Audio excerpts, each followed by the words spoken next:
Welcome to Sleepless Philosophers. Tonight begins with a strange question. How often has philosophy guessed the truth of science long before science arrived to prove it?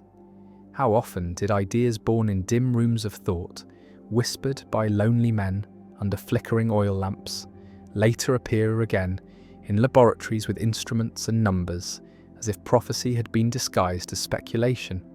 Consider that thousands of years ago, long before a microscope, before a particle accelerator, before chemistry was anything but the work of alchemists and dreamers, a man named Democritus in ancient Greece sat quietly and claimed that all matter must be composed of tiny indivisible particles, particles so small they could not be cut or seen, eternal units dancing in a void. He called them atoms. To him it was only reason, a way to explain why matter held together and why it changed, but he had no evidence, only logic and imagination. The world laughed. They dismissed him as a madman speaking to the wind. And yet centuries later, scientists peering through mathematics and experiment confirmed that matter was indeed made of atoms, though not quite as Democritus imagined, but still undeniably aligned with the vision of a thinker who lived long before proof. Does that not feel eerie, that the human mind without microscope or machine could glimpse something hidden in reality? And if that happened once, how many times more? Tonight's story is about these moments, these uncanny anticipations, where philosophy seems to stretch its fingers forward into the unknown, predicting discoveries that modern science only later confirms. If this sounds fascinating, if drifting into the night with strange knowledge and old wisdom woven together brings comfort, then please like this video, subscribe to the channel, and turn on notifications. We post every single night, so there is always another story waiting, always another candle in the dark. And comment where you're listening from and what time it is right now, because knowing who is awake together in this strange hour connects us in ways even philosophy could not predict. Now back to the thread. Another curious example is perception. For centuries, philosophers asked whether what the senses show is real. Plato told the story of a cave, shadows flickering on a wall, while prisoners, chained and unable to see the world outside, believed the shadows were reality itself.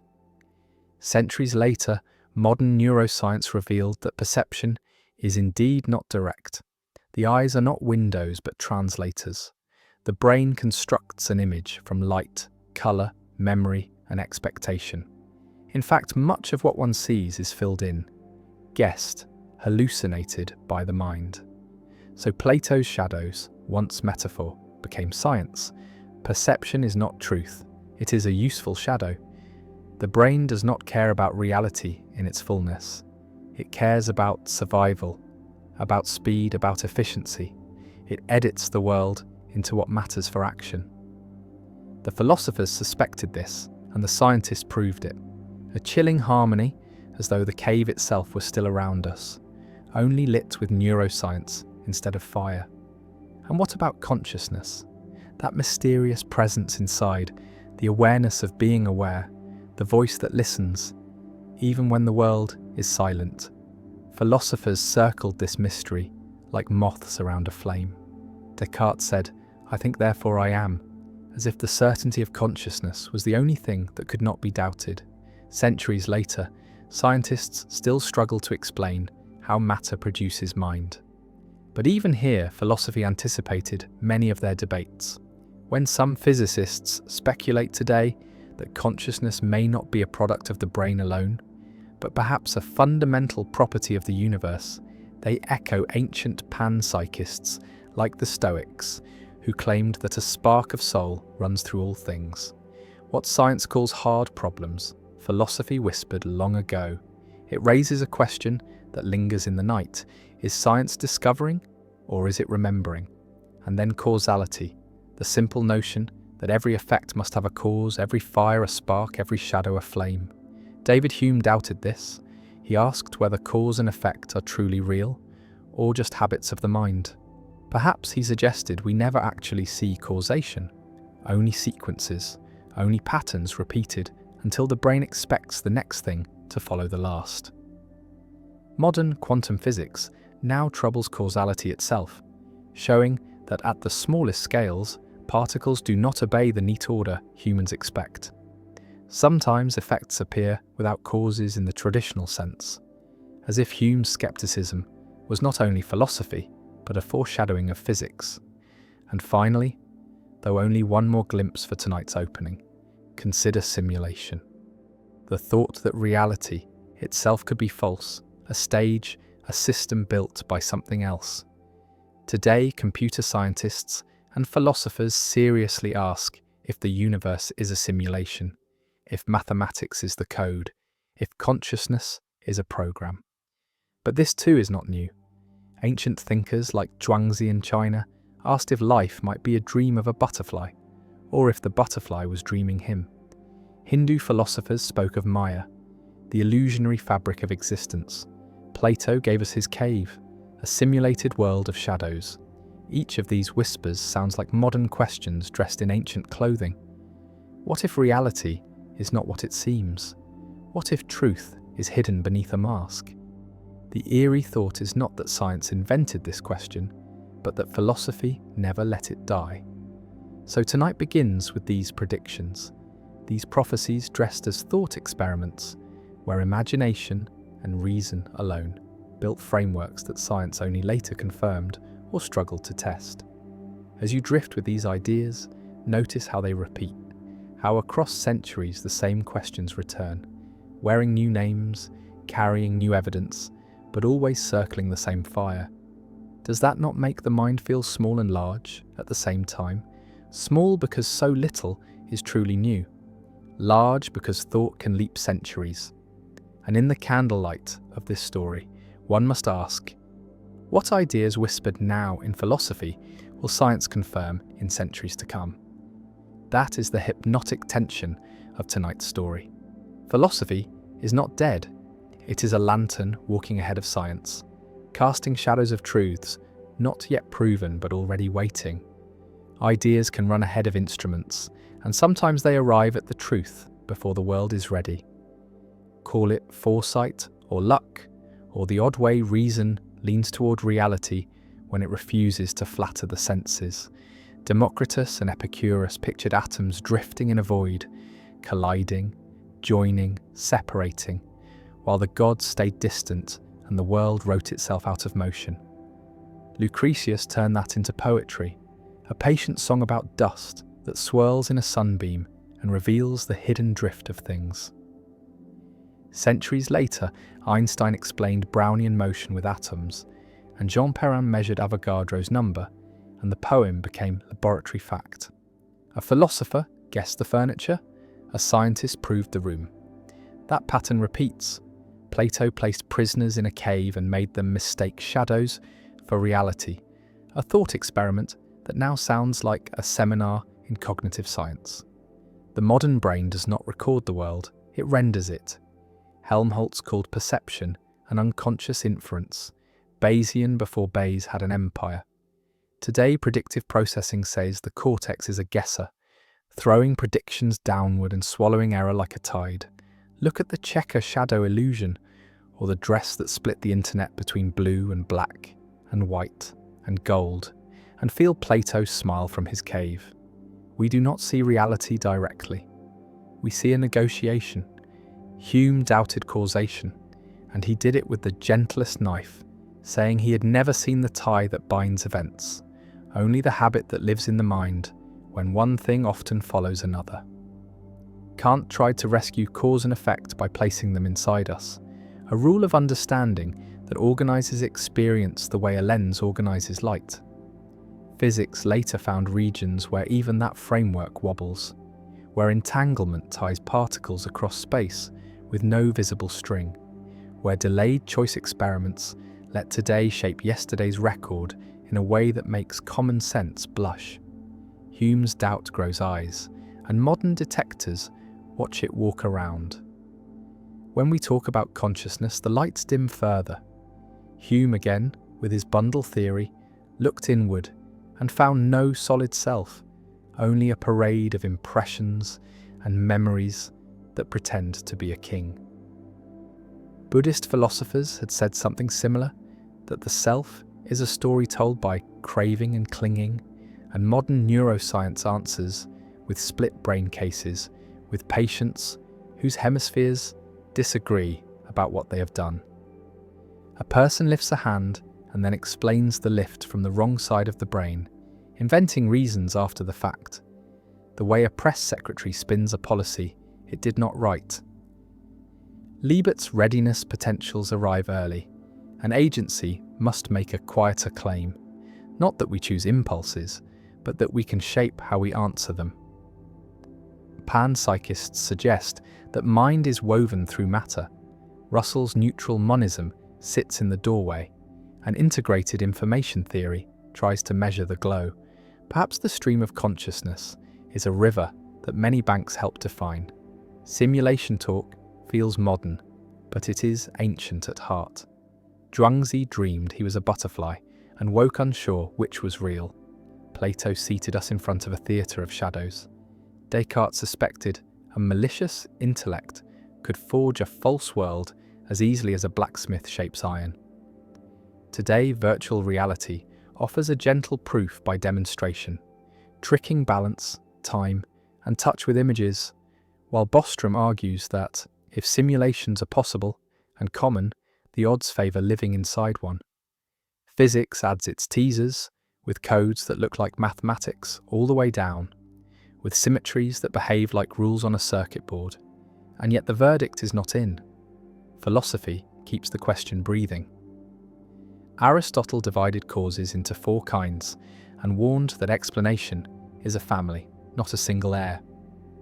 Material, formal, efficient, final, each offers a grip on the world, and centuries later, biology still uses teleology with care, speaking of hearts for pumping and wings for flying while knowing that purpose is a metaphor we cannot stop using.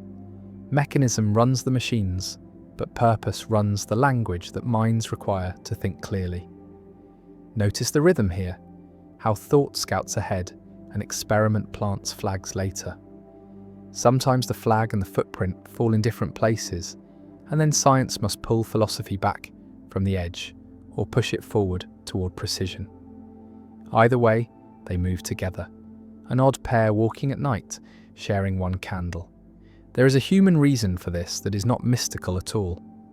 Brains are prediction machines, and philosophers are the people who admit it earliest, asking what must be true if experience shows up the way it does.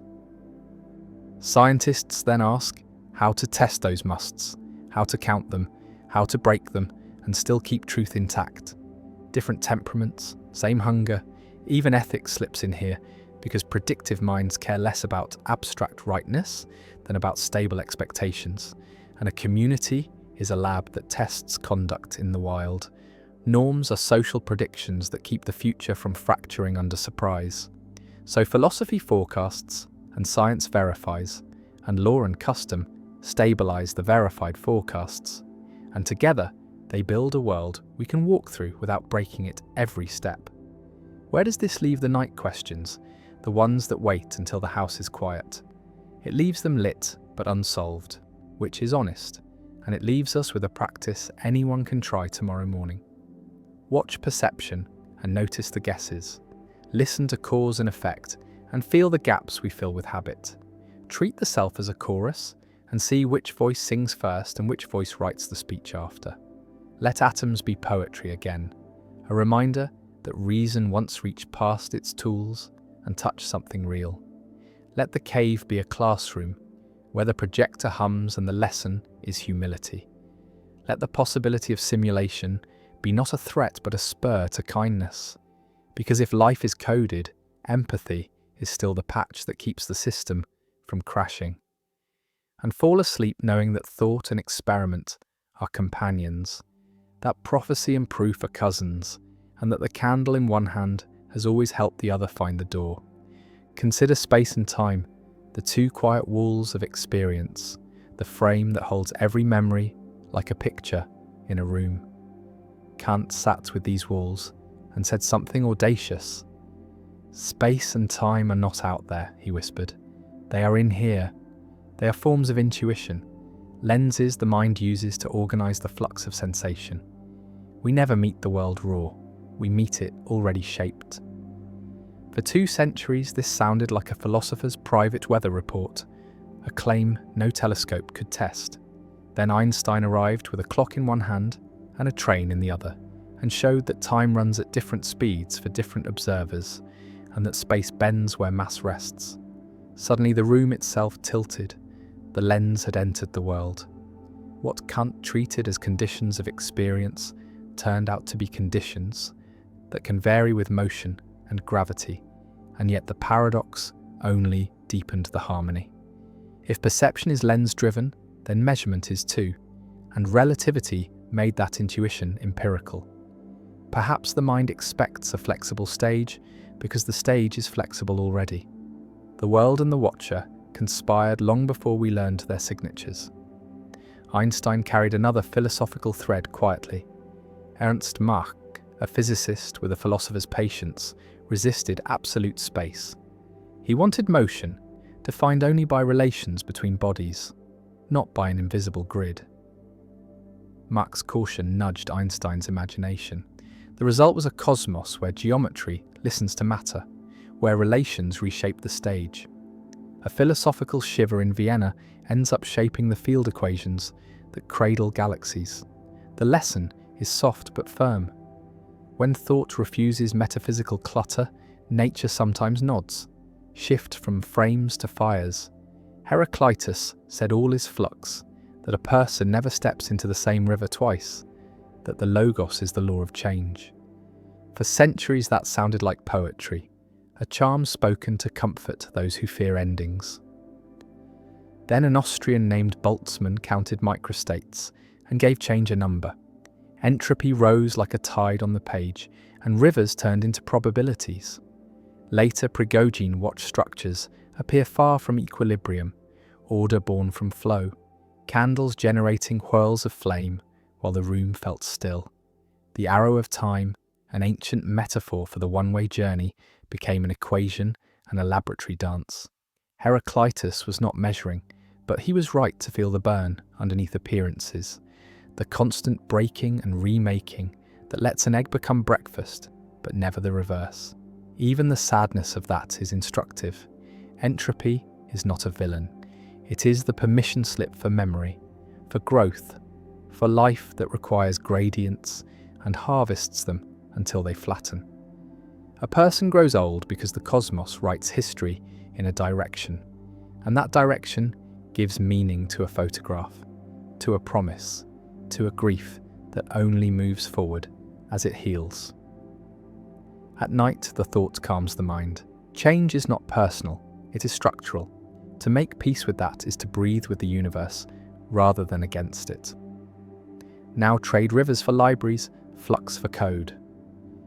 Leibniz lived in a world of quills and clocks and dreamed in bits. He imagined monads, simple centers of perspective that do not push or pull one another, yet reflect the whole in their own limited way.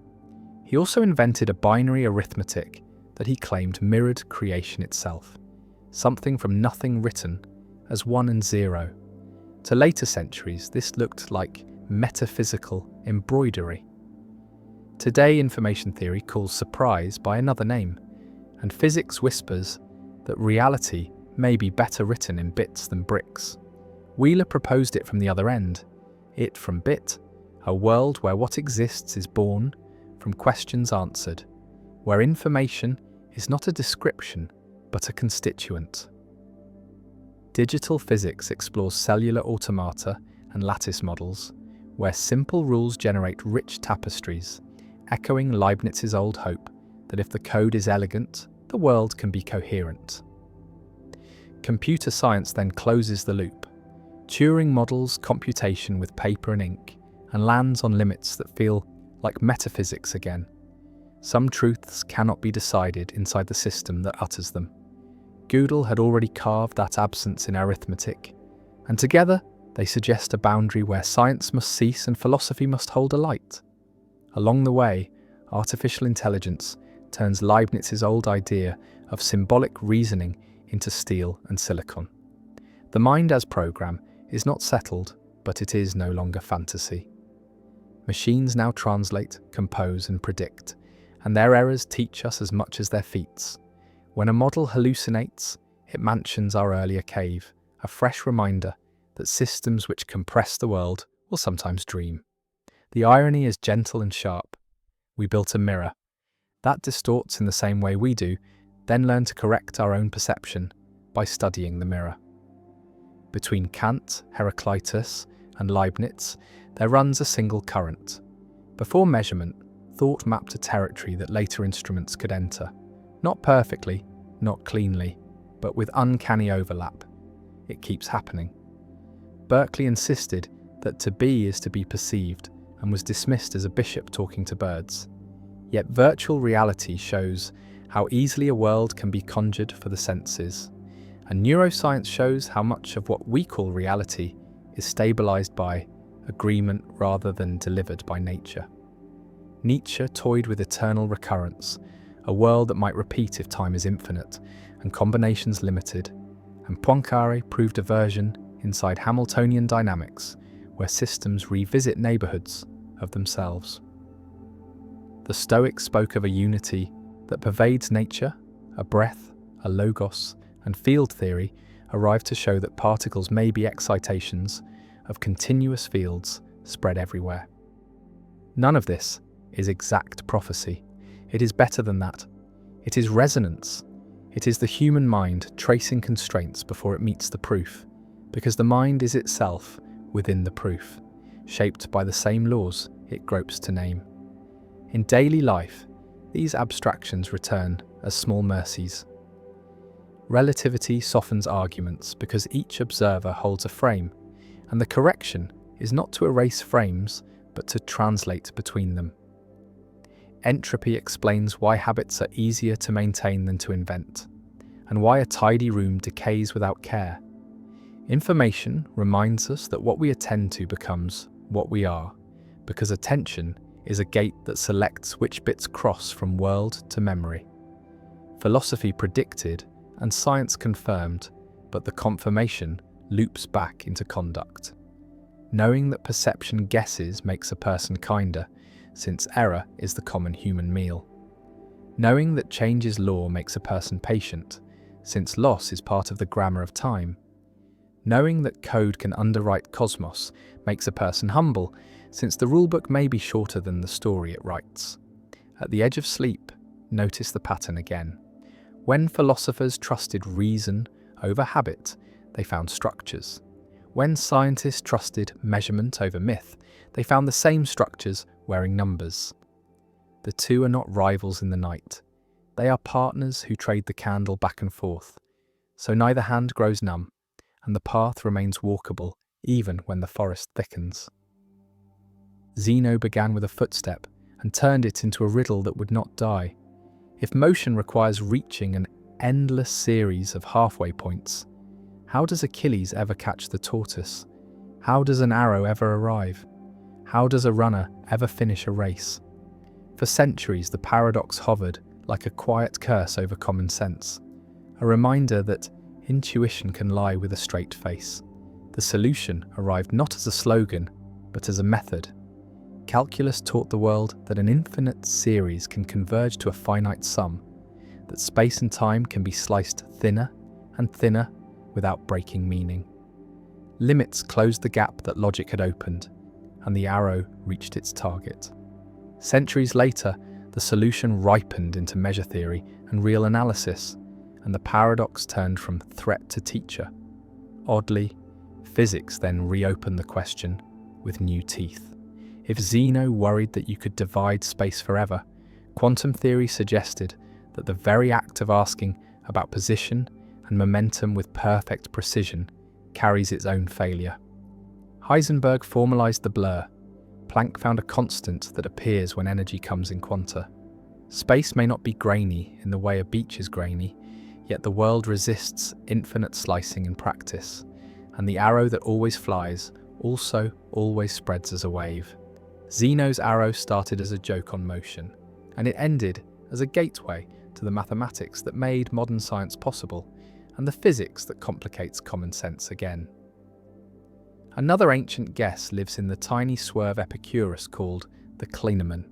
He could not accept a world locked into strict mechanical fate, so he wrote a line into nature, a minute deviation in the fall of atoms that opened room for novelty. It felt like poetry or comfort. Today, radioactive decay follows no clock we can wind, and quantum events arrive with probabilities that defy the dream of certainty.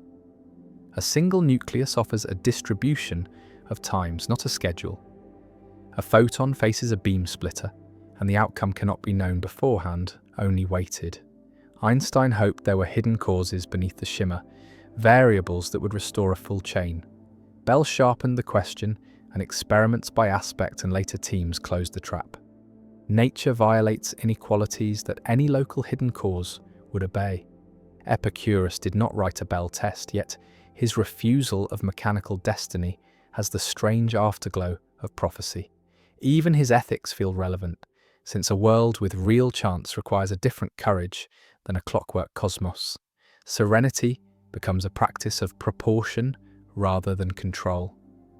Aristotle spoke about potentiality and actuality, a calm distinction that sounded like metaphysics until physicists began to speak of the wave function as a catalogue of possibilities and measurements, as the moments when one possibility becomes the actual history. Potential without a mind to hold it was always peculiar in ordinary life, yet in the lab, a particle really does seem to behave like a cloud of maybes until an interaction with an apparatus or an environment writes one outcome into a record. Decoherence theory now explains why the world rarely looks smeared.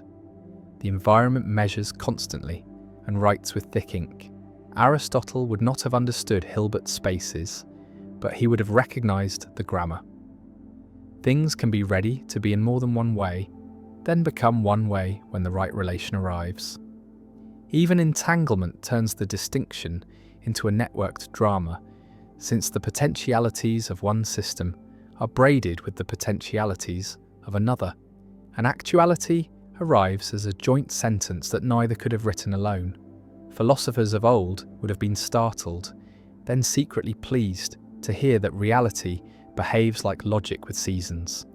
While these grand connections glow, other smaller predictions hide in plain sight. William of Ockham asked us to avoid multiplying entities. Centuries later, model selection in statistics prefers simplicity penalized by fit, and minimum description length reframes learning as compression. The razor became an equation. Thomas Reid defended common sense against skepticism, but still insisted that testimony is a basic source of knowledge, which modern social science confirms each time it shows that trust and shared priors shape what groups can know. Husserl and Merleau-Ponty said the body is not a container for a brain, but the condition for a world, and cognitive science now teaches that perception and action are one closed loop, that cognition is embodied, embedded, inactive, extended. The 4 E's were written in the nervous system long before they found names. The Stoics spoke of pneuma, a subtle breath that binds and orders, and although fields are not breath, a unified description of forces that fill space, does sound like the rational structure they adored. Spinoza offered one substance with many attributes. A modern physicist might call that one substance energy, shaped by fields and symmetries. Conserved and transformed, always itself yet wearing forms that the human eye thinks are separate. Pythagorean faith in number once looked like mysticism dressed in geometry. Now symmetries and group representations sit at the foundations of particle physics, and the very act of asking what is allowed becomes a question about invariance under change. Nature seems to adore rules that ignore our choice of coordinates. Somewhere a Pythagorean lyre is humming. Even evolution had a philosophical rehearsal. Empedocles wrote of creatures assembled randomly from parts, with only some combination surviving. He was wrong in detail, but the intuition that survival edits is present. Later, Aristotle catalogued functions with an eye for what organs are for. While he could not guess the slow work of selection, he preserved the language that biologists still borrow. Purpose has been replaced by function. Yet the grammar is a relic of a mind that felt design in structure, without knowing the designer is time. From these old rooms we carry practical lanterns back into ordinary life. Zeno reminds us that problems that look infinite may converge if we choose the right unit of attention. Epicurus helps when control vanishes, when a diagnosis or a market or a relationship refuses certainty. He whispers to build calm on what can be influenced, and to be honest, that some rolls are real dice. Aristotle on potential teaches patience. People are clouds of readiness until a context invites the next self to emerge, and scolding a seed for not being a tree is bad botany and worse psychology. Occam trims the explanation that flatters our fear. The simplest story that fits is usually a friend. The Stoic confidence that order exists can become a bias to look for structure rather than catastrophe, which makes one a better learner and a kinder critic. The body-first principle gives us a way to reset. When thoughts run, return to breath, to posture, to the way the world touches skin, because the mind is not a rider on a horse, it is the horse while it runs. Before sleep, the pattern returns like a tide. Philosophy asked brave questions and drew maps with charcoal. Science later walked the land with instruments and drew in ink. The shapes aligned more often than pride would predict. Somewhere between the two, a listener breathes in the dark and feels less alone, because the mind has been doing this work for a very long time, and the future has a way of rewarding those who pay attention. Parmenides claimed that change is illusion, and only being truly is, a stern pronouncement that sounded like a denial of common life. Yet hidden inside his severity was a seed modern. Physics would water into a forest. The search for invariance, the stubborn quantities that stay the same while everything else flows. Centuries later, Emmy Noether showed that every symmetry of the laws of nature brings a conserved quantity. Time symmetry gives energy, space symmetry gives momentum, rotational symmetry gives angular momentum. Permanence is not a dream after all. It is the quiet spine inside motion. A philosopher guarded the door, and a mathematician opened it, and now every physics student learns to look for what does not change in order to understand what does. An ancient suspicion that reality must be structured hardens into equations that keep satellites in the sky and electric motors faithful to their spin, and it is comforting to think that somewhere Parmenides is finally smiling. Not because he was right about everything, but because he helped rightness find its first shape, shift to another old discomfort, action at a distance. The idea that bodies tug on each other through emptiness worried both philosophers and early physicists. Descartes preferred contact. Berkeley mocked gravitational attraction as a cult. Hume asked what it even meant for objects to reach across void. Then Faraday drew lines that filled space, and Maxwell found that the lines were fields, and the fields were real enough to shake a wire and light a city. The discomfort turned into a new ontology. Not beads moving on strings, but continuous fields that sing. Contemporary physics keeps this song alive. Particles are excitations of fields. Even light is a ripple that needs no medium. An old philosophical cringe resolved by a new scientific picture that feels almost like metaphysics, written with instruments. Consider time again. Not the clock, but the felt stream. Augustine wondered what time is and confessed he knew until someone asked. Then it fled. He noticed that the present is strange. A knife edge with thickness. A now that holds memory and expectation. Today, neuroscience speaks of temporal integration windows, short spans where the brain stitches events into a single experience. The psychological present has a measurable width. A child counts seconds slower. A frightened heart stretches minutes into deserts. Predictive processing explains the drift. The brain anticipates the next slice of time and compares it to what arrives. Surprise slows the river, routine speeds it. Augustine's prayerful bewilderment becomes a lab protocol with electrodes and metronomes. Skepticism also found a home in the clinic. The Pyrrhonists practiced suspension of judgment and noticed how expectation colours experience. Modern placebo and nocebo effects measure the same truth with blood pressure cuffs and fMRI. Belief changes pain. Sham surgeries sometimes beat real ones when the ritual is stronger. Patience-fed warning makes side effects bloom. The mind makes a chemistry set from words. A dour Greek smile hovers over the consent form. Language itself drew philosophers into uneasy wonder. Does it cut reality or carve it? Wittgenstein said the limits of language are the limits of my world. Sapir and Horff later suggested that grammar and vocabulary shape thought. For decades, scholars argued, then careful work showed that some things truly bend with words. Russian speakers who label light and dark blue differently notice blue shades faster. Kuuk-Thaayorre speakers who use cardinal directions instead of left and right build a compass in the mind and orient with uncanny ease. Language lays rails that cognition rides. The thesis is modest, yet real. Not fate, but influence. The words a culture repeats become grooves. The brain finds first, another old thread joins psychology through the body.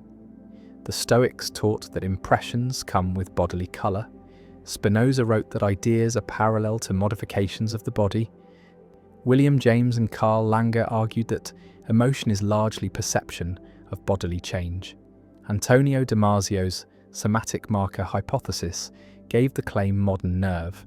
Patients whose bodies no longer send proper signals to evaluation regions make poor choices, even with logic intact. Feeling is not the enemy of reason. It is one of its organs. A philosopher's hunch becomes a neurologist's chart. The long debate over mind and machine also keeps circling. Turing asked us to look at behaviour and not hidden essences. He offered an imitation game. Searle answered with a room where syntax lives without understanding.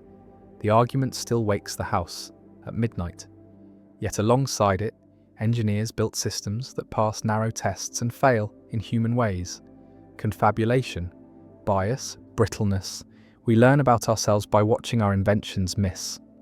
The mirror teaches the face, and the old questions remain alive without being solved, which is a kind of progress for a species that grows by asking. Social reality was anatomized by Hume when he wrote about conventions, by David Lewis when he defined equilibria of expectation, by John Searle when he explained status functions like money and marriage. Then game theory and experimental economics turn the musings into datasets. Coordination games reveal how signals become facts. Public goods experiments reveal how punishment stabilizes cooperation. Ostrom drew rules from villages and forests where common resources survive because people build trust in layers. Philosophers gave names to patterns. Scientists measured the patterns and found the names again. Even aesthetics hides prophecies. Plato distrusted art as illusion. Aristotle defended mimesis as training in emotion. Modern psychology finds that stories tune empathy. Reading literary fiction improves theory of mind scores for a day. Mirror neurons fire when we watch gestures. The theatre does something to the nervous system Plato feared and Aristotle welcomed. Their debate never ended. It just moved into journals. Whenever talk returns to simulation, an older cousin arrives. Maya in the Upanishads, the wheel of illusion in Buddhism, Descartes' demon, all sharpen the intuition that experience could be faked in full. Virtual reality validates the intuition and trivializes it at once. If a simple headset can fool balance, why assume the world behind the headset cannot be deeper trickery? Yet the ethical answer has always been the same. Even if layers of code hold us, kindness still matters inside the layer we live in. The person across the table still hurts and hopes. Truth remains a practice of coherence within the shared dream. And science, for all its reach, does not replace that. It clarifies the terms. Randomness deserves a final visit. The world once felt split between fate and whim. Epicurus invited a swerve. Laplace's demon expelled it. Then chaos theory returned with humility. Deterministic systems can behave unpredictably when sensitivity to initial conditions makes forecast impossible in practice. The weather obeys laws yet escapes perfect prediction. Moral for humans. Some parts of life are calculable and some are not. Wisdom knows the difference and spends energy where it returns. The lesson is ancient and modern at once. The last chord is simple enough to rest in as night gathers. Philosophy did not merely predict isolated findings. It trained attention to seek structure beneath habit. It taught us to ask what must be true for experience to feel as it does. It taught us to test our answers against the world. This habit of asking is the bridge between a candle and a scanner, between a monastery cell and a collider ring. It is also a habit that helps a listener in a quiet room. When memory feels slippery, Augustine smiles and offers patience. When causation feels shaky, Hume asks for careful habits and better experiments. When space feels frightening, Faraday draws lines that make the emptiness friendly. When change feels cruel, Heraclitus places a hand on our shoulder and says that the river makes us possible. And when words fail, Wittgenstein tells us to look and see if the picture still serves the life. We become a little more scientific by becoming a little more philosophical, and the other way around, and the candle burns longer because the disciplines share the flame. Imagine nature as a quiet mathematician, writing history with a blunt pencil that still somehow draws the smoothest line. Long before equations existed, some thinkers felt this softness, this economy, this odd tendency for the world to look as if it had chosen the simplest path, not because it could think, but because the simplest path is the only one that survives contradiction. In the 17th century, Pierre de Fermat claimed that light travels the path that takes the least time. An outrageous sentence then. A calm fact now, a ray bends when it enters water because a slower medium forces a new compromise. The clock in the glass runs heavy, so the path must tilt to keep time minimal. Later, the principle of least action arrived as a general language. Maupertuis spoke of nature's thrift. Euler and Lagrange turned the thrift into calculus. Hamilton wrote dynamics as an extremal problem where a single scalar called action becomes the book where nature drafts its edits. The idea felt teleological to some, as if the world looked ahead to its destination. Then Feynman gave the most haunting clarification. In quantum mechanics, every path is taken together, and the classical path is the one where the quantum phases align and do not cancel. No foresight, only interference. And yet the result looks like a choice. The line of least time for light, the brachistochrone curve that wins the race on a bead sliding without friction. The geodesic, traced by a planet in the curved stage of space-time. 1,000 problems in physics solved by asking which history leaves the smallest mathematical footprint. The eerie part is that a philosophical taste for economy came first. A sense that explanation should be sparse, that laws should be simple, that nature leans toward minimal narratives. Then the laboratories and chalkboards discovered that nature often agrees. The person in the street sees a beam curve in a pool and thinks of refraction. The physicist sees a clock minimize. The philosopher hears again a very old melody. The world likes to waste as little as possible, even when it generates extravagance. It does so by spending gradients efficiently until they flatten into rest. There is a human lesson under the physics that does not preach. Action solves itself by cancelling what does not cohere. Lives do something similar. Inattention falls away when a clear value is held long enough. Not because of fate, because interference removes what cannot stay in phase with a principle. Another anticipation hides in the way minds fail. Francis Bacon catalogued the idols that deceive judgment, idols of tribe, cave, marketplace, theatre, biases written into the species, the individual, the language, the grand stories. He warned that the mind loves what confirms, that it seeks pattern where there is noise, that it grabs first explanations and defends them like a territory. Centuries later, Tversky and Kahneman mapped heuristics and biases with the patience of cartographers. Availability, representativeness, anchoring, loss aversion, base rate neglect. They topped Bacon's sketch with statistics and experiments. The Linda problem made conjunction seductive. The Wason selection task made logic wobble as soon as it touched content. Prospect theory bent the utility curve to fit human fear and risk. Later labs watched the brain light up, while errors unfolded. Dopamine neurons coded prediction, error, like small teachers tapping a board. The anterior cingulate monitored conflict. The amygdala flared at loss. The prefrontal cortex tried to rescue reason from the swindle of salience and often failed. Even the illusory truth effect added weight to Bacon's complaint about the marketplace. Repetition breeds conviction, not because truth has grown, because familiarity has warmed the hand that offers it. The ancient warning and the new data sing the same tune. Minds are not built for truth in the first instance. They are built for survival, and truth must be trained as a second language. Not shamed as a native vice, the practical effect is humble. A scientist designs blinding and randomization to protect a fragile attention from its appetites. A juror asks to see base rates. A trader writes rules to override impulse. A friend checks a rumor before passing it. Philosophy predicted the need for guardrails. Science built the guardrails and keeps painting them white. The last anticipation tonight is softer and more intimate. A Stoic sits by a window and writes that people are not disturbed by things, but by the views they take of things. Epictetus taught that events do not carry meaning in their teeth. That interpretation names the weather inside the chest.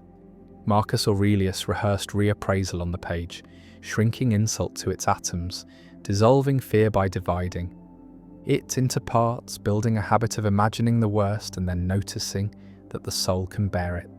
Centuries later, Aaron Beck in a clinic asked patients to write automatic thoughts and examine the distortions. Albert Ellis designed disputation like a gentle sport. Cognitive therapy treated beliefs as hypotheses, not verdicts. Modern affective neuroscience showed what the Stoics suspected, that prefrontal regions can calm amygdala activity when a feeling is labelled and reframed. Ochsner and Gross, early in this century, documented reappraisal's signature, medial and lateral prefrontal areas up, limbic response down. The body's storm still blows, yet the mind learns to tack into the wind. Exposure therapy mirrored Marcus's nocturnal courage. Approach what is feared in small safe doses. The nervous system updates its priors and the monster shrinks. Mindfulness research joined the chorus. Kabat-Zinn brought breathing to hospitals, and the default mode network softened its grip under practice. Rumination lost a little of its glue. Pain remained pain, but suffering lost an adjective. Even polyvagal theory entered the room, reminding that safety is felt through the body before it is believed by the mind. The vagus nerve has an old string laid between heart and face, tone in the voice, crinkle at the eye, breath like a hand on the back. The philosophy had said it gently. Do not argue with the hurricane. Change the sail. The science measured the angle and mapped the gusts. The same river, 2 languages, 3 centuries apart. Across these strands, the pattern repeats with a tenderness that should not be lost in the cleverness. An austerity about explanation that began as a hunch became a calculus that runs the lights in a city. A caution about the mind's vanity became an experimental science of error that protects pilots and patients, and policy. A set of nightly exercises about judgment and fear became the backbone of the most evidence-based therapies for anxiety and depression. Each case feels like a small prophecy honoured, a note scribbled in candlelight that later glowed on a monitor in a lab. Not magic, attention, not destiny, continuity. It matters because it offers a way to walk through noise. With more grace, live close to principles that cancel noise.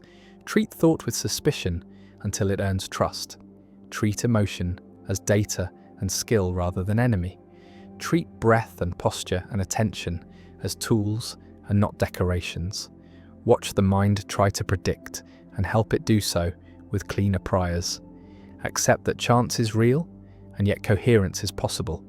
Accept that the body writes part of the story and becomes a better author when it is allowed to feel. Allow that philosophy and science have always been the same practice in different rooms. The practice of refusing to flatter habit, of testing pictures against the world, of returning again to genuine causes and useful cures. There is something sleep-worthy in that solidarity, a feeling that the species is not lost, that the candle a student lights over a marginal note tonight may one day power an MRI that keeps someone safe, that a single, careful sentence about the path of light can become a telescope that sees galaxies bend the night around them, that an old warning about the idols of the mind can become a checklist that saves a pilot from a lethal shortcut, that an emperor's midnight page can become a therapist's morning worksheet. Prophecy is too strong a word, perhaps.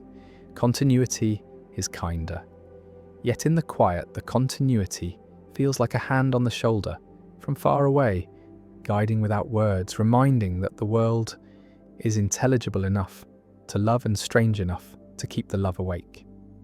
Aristotle tried to teach the world how to think with a small toolkit of forms, syllogisms that turned belief into shape, and for a long time it looked like a tidy classroom exercise with little to say to nature. Then logic learned algebra from Boole, learned sets from Cantor, learned quantifiers from Frege, and machines learned logic from every one of them. A straight line from proof to program appeared. Church wrote lambda calculus. Turing drew a tape on a table. Curry and Howard showed that proofs are programs and propositions are types. And today, circuits hum with Aristotle's descendants, while proof assistants check theorems by running them. The old question about valid thought became the new industry of computation.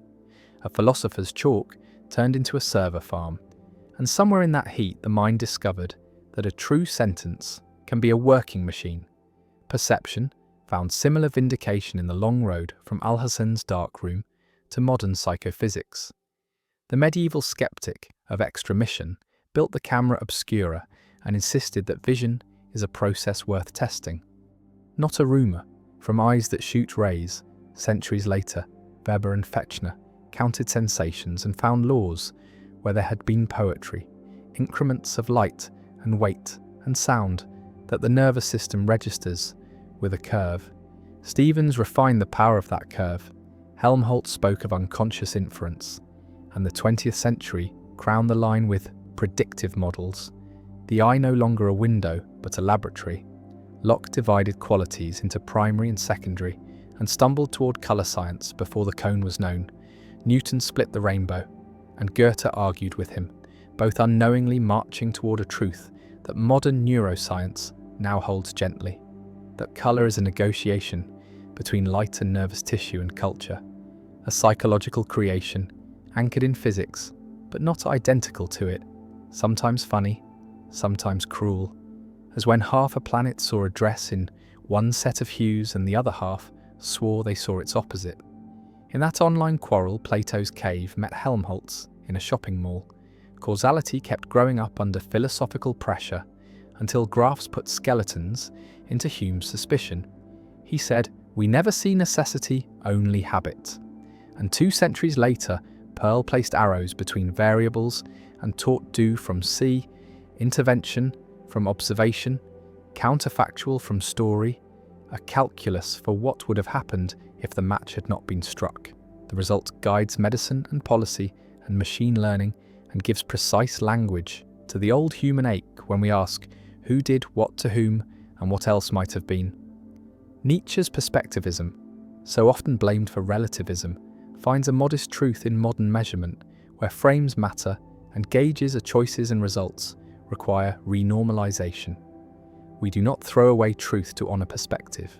We translate between gauges and compare invariants, a strangely Nietzschean skill born in physics departments and carried back into public life as intellectual charity. Pythagoras heard numbers in strings and guessed that harmony is a skeleton for beauty. Fourier centuries later proved that any reasonable signal is a choir of signs. Heat diffuses like a melody, dissolving into bass. Images compress because repeated frequencies are cheap. The heart is diagnosed in frequency space. The cosmic microwave background is read like music composed by the young universe. The old lyre plays in every hospital and every compression algorithm. Plato dreamed of math behind matter, and Wigner asked why the dream keeps working. Structural realists answer that what survives theory change are relations and symmetries, not furniture. The equations are the bones, the names of particles are costumes, and this is almost the world of forms with a badge and a badge number. Indian atomists in the Vaisheshika school counted categories and proposed that tiny particles and their motions explain complicated wholes. Buddhist momentariness claimed that reality flickers, that objects are events that appear and fade, and though quantum theory did not grow from these seeds, it still makes the world feel more rhythmic than solid. Detectors register clicks, fields trade quanta, brains show discrete frames of attention, odd kinships across languages whisper through the lab. Berkeley's idealism sounded like a joke until virtual reality proved the joke can walk. Predictive coding arrived to explain why, even without a headset, the world is a controlled hallucination, and body ownership illusions let a rubber hand become part of the self. When the drumbeat of touch and vision is aligned, a philosopher said to be is to be perceived, and a scientist placed electrodes and showed that the feeling of being a body can be edited. So the self is a story with a nervous editor, and the editor can be fooled in ways that help medicine repair trauma and pain.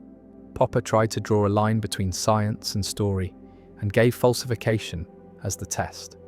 Later philosophy of science softened the line and added Lakatos and Kuhn and Bayesian portraits. Then the replication crisis arrived and forced practice to honour the old warnings with pre-registration and transparency. Demarcation returned as software and policy, not just as debate. A philosopher's worry became a set of checklists that rescue us from our favourite errors. Schopenhauer called the body the will made visible, and modern behavioural genetics, ethology, and evolutionary psychology found blind hungers pushing strategy through flesh. Not a final story, but a humbling one. And modern effective science shows that motives and moods are not thin decorations but engines. So the will is no myth. It is a measurable momentum that influences choice long before a sentence arrives to explain it. Even ethics predicted technique. Hume's is from ought, and Moore's open question taught caution about smuggling value into fact. Modern bioethics now runs on that humility, separating efficacy from goodness, respecting autonomy because facts alone do not authorize ends, and clinical practice that ignores this becomes efficient harm, a small mercy drawn from a large argument. Across cultures, other anticipations flicker. Taoist hints that systems self-organize without central control sound like complexity science, when ant colonies route traffic without a planner, and economies discover prices that no committee computed. The medieval debate on universals returns as machine learning argues over whether features are real or only useful fictions. And network theory gives a new face to old metaphors. Communities as nodes and edges, virtues as flows, meaning as centrality. The human comedy as a graph that pulses when trust is earned. In each case, a thought experiment walked first and an experiment followed later, and the two refused to travel alone for long. Perhaps the theme matters because it gives courage at night. The candle does more than comfort. It reminds that imagination is not the enemy of truth when it disciplines itself, that poetry about atoms can grow into chemistry, that a maxim about least effort can become a calculus that flies spacecraft, that a worry about bias can become a science that saves a pilot and a patient from a lethal shortcut, that a meditation on fear can become therapy that turns panic into breath. The repetition is not boring, it is consoling. The species has been rehearsing its future for millennia, rehearsing in caves and cloisters and at desks with cheap pens, and the future has a history of listening. So close your eyes and feel the old conversations standing behind modern instruments.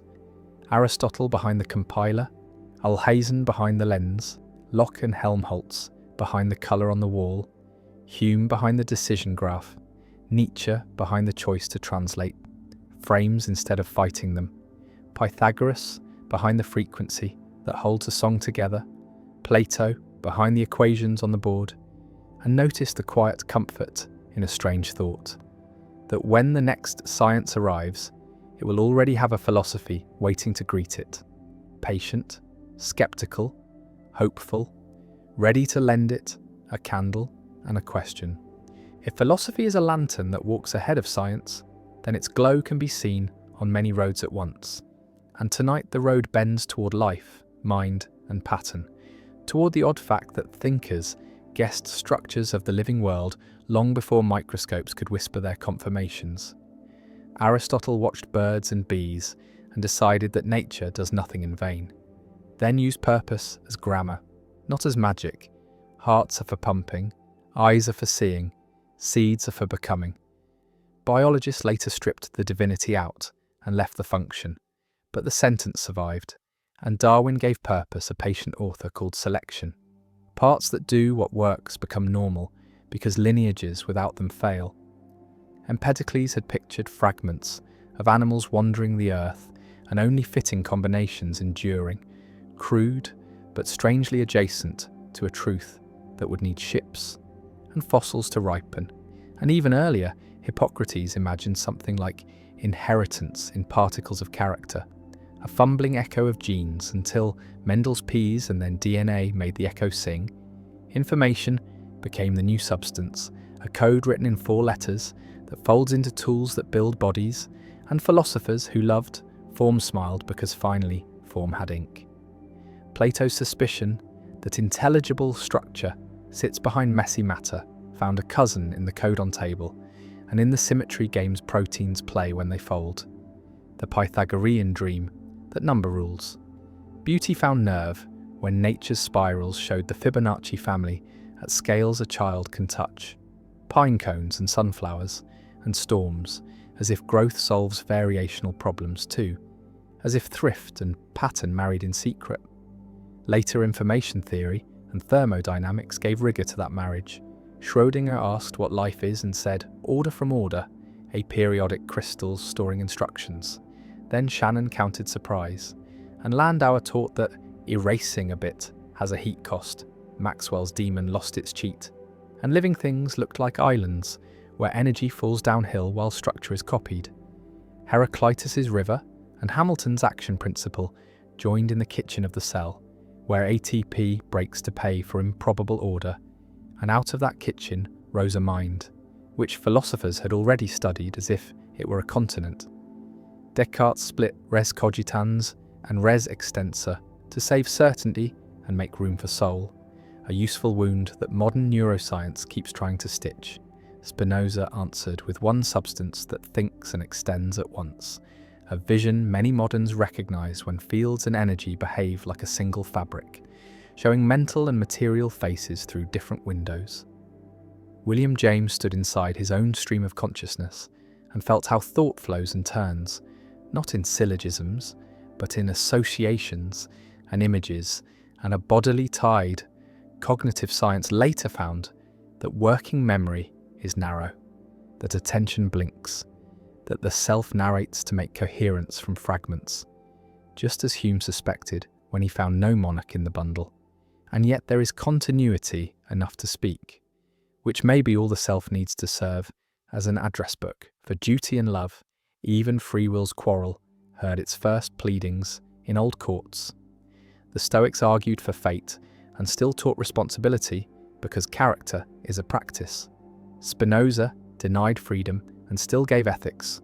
Schopenhauer said, "We can do what we will, but not will what we will." Libet seemed to side with them when readiness potentials rose before a person reported deciding. Then later, work softened the verdict, showing that veto and revision, the small freedoms of response, remain real. So perhaps the philosophers predicted the shape of the compromise.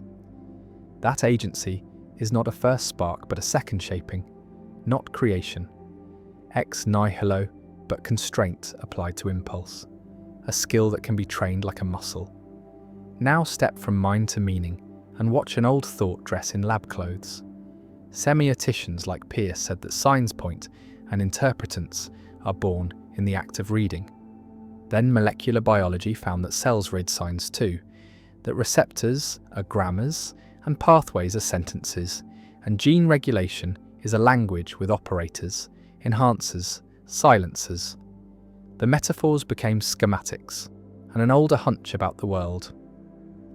As text became engineering diagrams on a whiteboard, even synchrony, once a poet's image of community, became a measured force.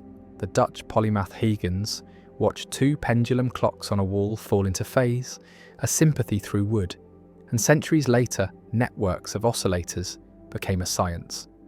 Kuramoto equations sang the math of fireflies agreeing on a pulse. Neurons in cortex matched rhythms to carry messages. Lovers in conversation fell into shared tempos without knowing. The old word harmony found sine waves in its stomach. The Taoists would have nodded that rivers seek each other, that patterns like to rhyme. In physics, Bohr named complementarity and made peace with mutually exclusive pictures. Wave and particle, both needed, never seen together, and philosophers of paradox recognized the shape. Yin and yang, contraries that complete. Kierkegaard's single individual and the crowd, both necessary to understand ethics and death. Niels the physicist and Søren the seeker, sharing Copenhagen's winter air across a century by accident. And then there is the cosmic foreshadowing that poets loved long before telescopes. Lucretius wrote of swerving atoms in endless space, of worlds without number, rising and falling. In our century, inflationary cosmology and eternal scenarios speak of pocket universes, while data from background radiation write equations on the sky. Anaximander's Apiron, the boundless, returns as quantum fields, whose ground roils as metrics that stretch, as horizons that hide. The metaphysical sea keeps its name and changes clothes. Simulation ideas ride the same tide. Plato's cave, Chuangzi's butterfly, Maya's veil, now dressed in silicon and code, with error-correcting structures, in physics making some think of computation, and quantum error correction indeed protects states from noise, the way a careful coder protects a message. The analogy might be more than a lesson plan, or it might be our appetite for structure. Projecting itself on the void again, the virtue is to hold the thought lightly until the data open a door, finally return to the human scale, where these anticipations become skills anyone can touch. If perception is a controlled hallucination, as Helmholtz and modern modelers agree, then humility in argument is not a virtue. It is a calibration.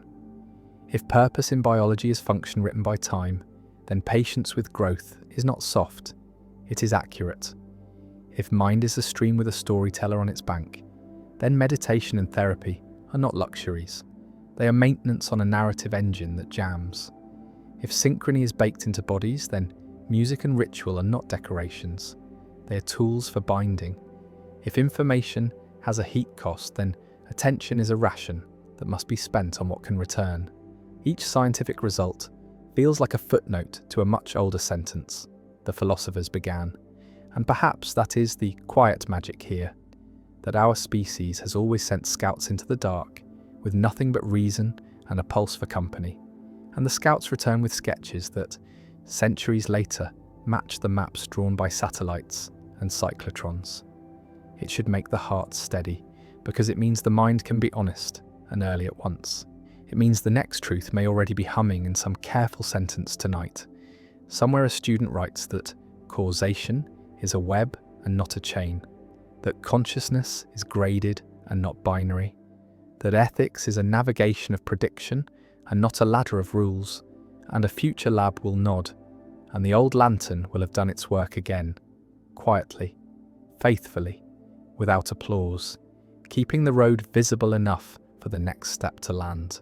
It helps to notice how often a quiet sentence becomes a laboratory someday, how a metaphor becomes a metric, how a hunch becomes a hinge that turns a whole field, and tonight the trail leads through memory, language, belief, cooperation, and the gentle machinery of control.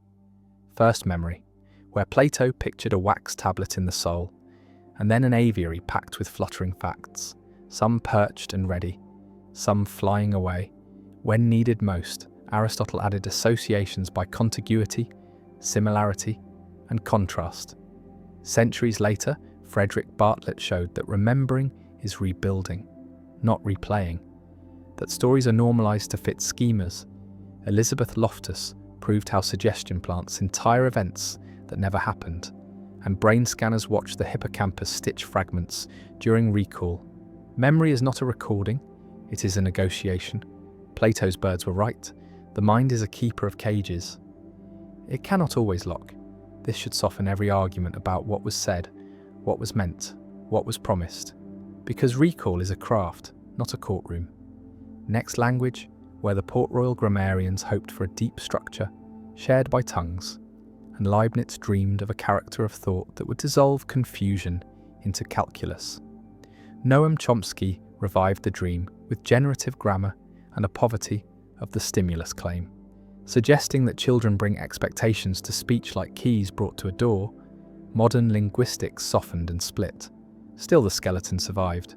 Brains show early specialization for phonemes. Infants track statistics in the stream.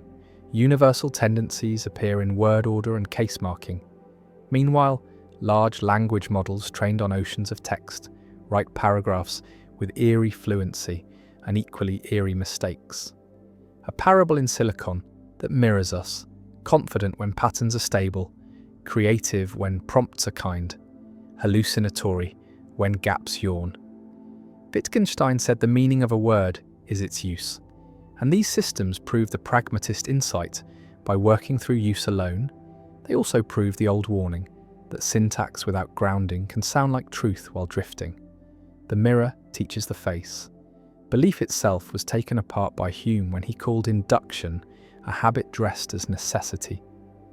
Then Laplace gave the habit a rule, prior and likelihood braided into posterior, a method that Turing used in war and Kalman framed for tracking. The Bayesian Renaissance made Helmholtz's unconscious inference precise, and predictive processing turned it into a whole brain story. The cortex throws predictions down, senses throw errors up. Agreement is called perception. Disagreement is called news. Even dopamine learns by difference. Surprise drives plasticity like a whispering teacher. What began as a skeptical shrug in a Scottish study became the mathematics of navigation, diagnosis, and machine learning, which is a strange comfort. The mind's prejudice for expectation becomes a tool of clarity once it counts. Cooperation waited for its own prediction to ripen. Hobbes thought we needed a sovereign to keep promises from breaking. Rousseau trusted a softer social glue. Game theory later ran a tournament for strategies. Tit for tat won by being nice, retaliatory, forgiving, and clear. Robert Axelrod's little contest echoed Adam Smith's insight that coordination can emerge without a central mind. Thomas Schelling mapped focal points that people find without speech. Elinor Ostrom showed that communities write rules for forests and fisheries that last. Punishment rides as a second order, public good. Trust becomes an asset with compounding interest. Philosophers described the weather of obligation. Scientists wrote the barometer. And the lesson is steady. The future of a group grows from small reciprocities, credible signals, and reputations that bite. Even the mechanics of self-control were pictured early. The Stoics trained attention to impressions, approving only those that serve. Augustine told of a divided will that wants and refuses at once. Thomas Aquinas described habits as second nature, acquired by repetition. In the machine age, a windmill regulator inspired engineers. The Watt governor used feedback to keep speed steady. Norbert Wiener baptized the field cybernetics and sketched a world of loops. Negative feedback stabilizes, positive feedback destabilizes. Claude Bernard's milieu interieur and Walter Cannon's homeostasis became the body's script, sensors and set points and actuators. And later, control theory delivered the math that keeps aircraft level and blood sugar safe. The philosophers intuited process over state. The scientists measured process until it could serve. Irony lives comfortably here. A quiet meditation on temper becomes the language of thermostats, a confessor's sorrow about weakness. Becomes a diagram with arrows, turned to crowds and conscience, Nietzsche distrusted the herd and praised a lone recalibration of value. Kierkegaard watched the crowd breed irresponsibility. Then Solomon Asch measured conformity with lines on a card. Stanley Milgram measured obedience with a fake machine, and a man in a white coat, Philip Zimbardo, staged roles and watched cruelty sprout from uniform and rule. Hannah Arendt wrote about the banality of evil, and social neuroscience followed with studies of status, mimicry, and de-individuation. Old warnings found cortisol and insula, mirror systems, and medial prefrontal regions. The ethics of responsibility is now a story about context and design, as much as about character, which returns us to design at a deeper level. Aristotle's four causes were ways to describe why a thing is as it is: efficient pushes, material stuff, formal pattern, final aim. Modern science made a truce with three: efficient, material, formal. It parked final at the curb, or translated it into function shaped by selection and control. Still, the grammar survives. Engineers say a circuit is for amplifying. Neuroscientists say a circuit is for detection. We speak in uses because cognition grasps through purpose, even if the cosmos writes purpose with time. The same thrift lies beneath. Economy of hypothesis shows up in machine learning as regularization and minimum description length. The razor of Occam becomes code length that penalizes ornament. Truth compresses, noise expands. The preference for simple, that once sounded like aesthetic taste, becomes a generalization machine. As if the world quietly agrees that many different scenes share a few deep symmetries. Finally, return to the human scale again, where these predictions become bedtime skills. When memories clash, remember Plato's aviary and Bartlett's soldiers, who changed canoe into boat to fit a schema. Write things down, check with others, treat recall as pottery, fragile and remolded by touch when language confuses. Remember Port Royal and Wittgenstein together. Ask how the word is being used in this form of life, not what it must mean in general. When fear paints the future, remember Bayes. Ask what the prior really is. Ask what evidence would move you and how far. Make a habit of noticing when surprise is information and when it is noise. When trust feels risky, remember, tit for tat, start kind, be clear, match defection, forgive quickly, signal consistently. When a feeling surges, remember cybernetics. Is this a loop stabilized by breath or destabilized by rumination? Can a small change in input tilt the whole state towards safety? Design the room so virtue is easier to reach than vice. Arrange the day so attention is not an open bowl beneath an advertising sky.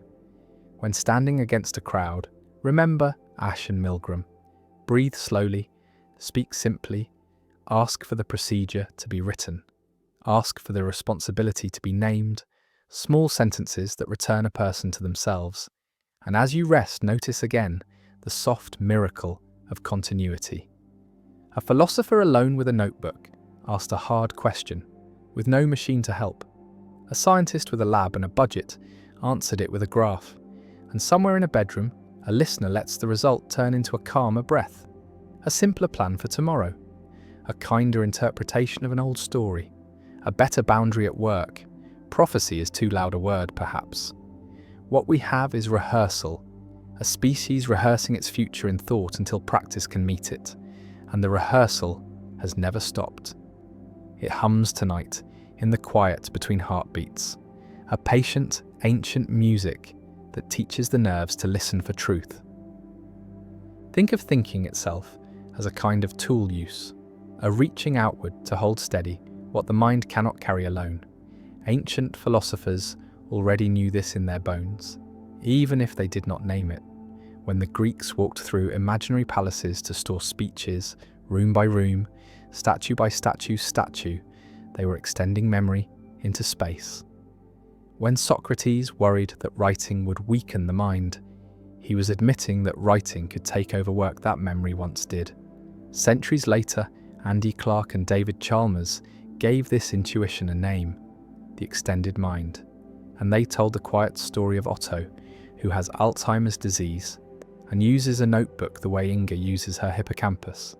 If the notebook is reliable, available, and trusted, it counts as part of cognition, not a prop outside it. What began as a philosophical case in a journal became a research program. Transactive memory in couples and teams shows that groups remember who knows what rather than each fact. The knowledge lives between people, not inside one. The Google effect shows that when information is easy to search, we remember where to find it rather than the content itself. Sparrow and colleagues found that recall of facts fell while recall of locations rose. The mind offloads, like a porter arranging weight, and smartphones finish the picture. Calendars, maps, search, message histories, all functioning as prosthetic cortex. Cognitive scientists measure this offloading with performance gains and reaction times.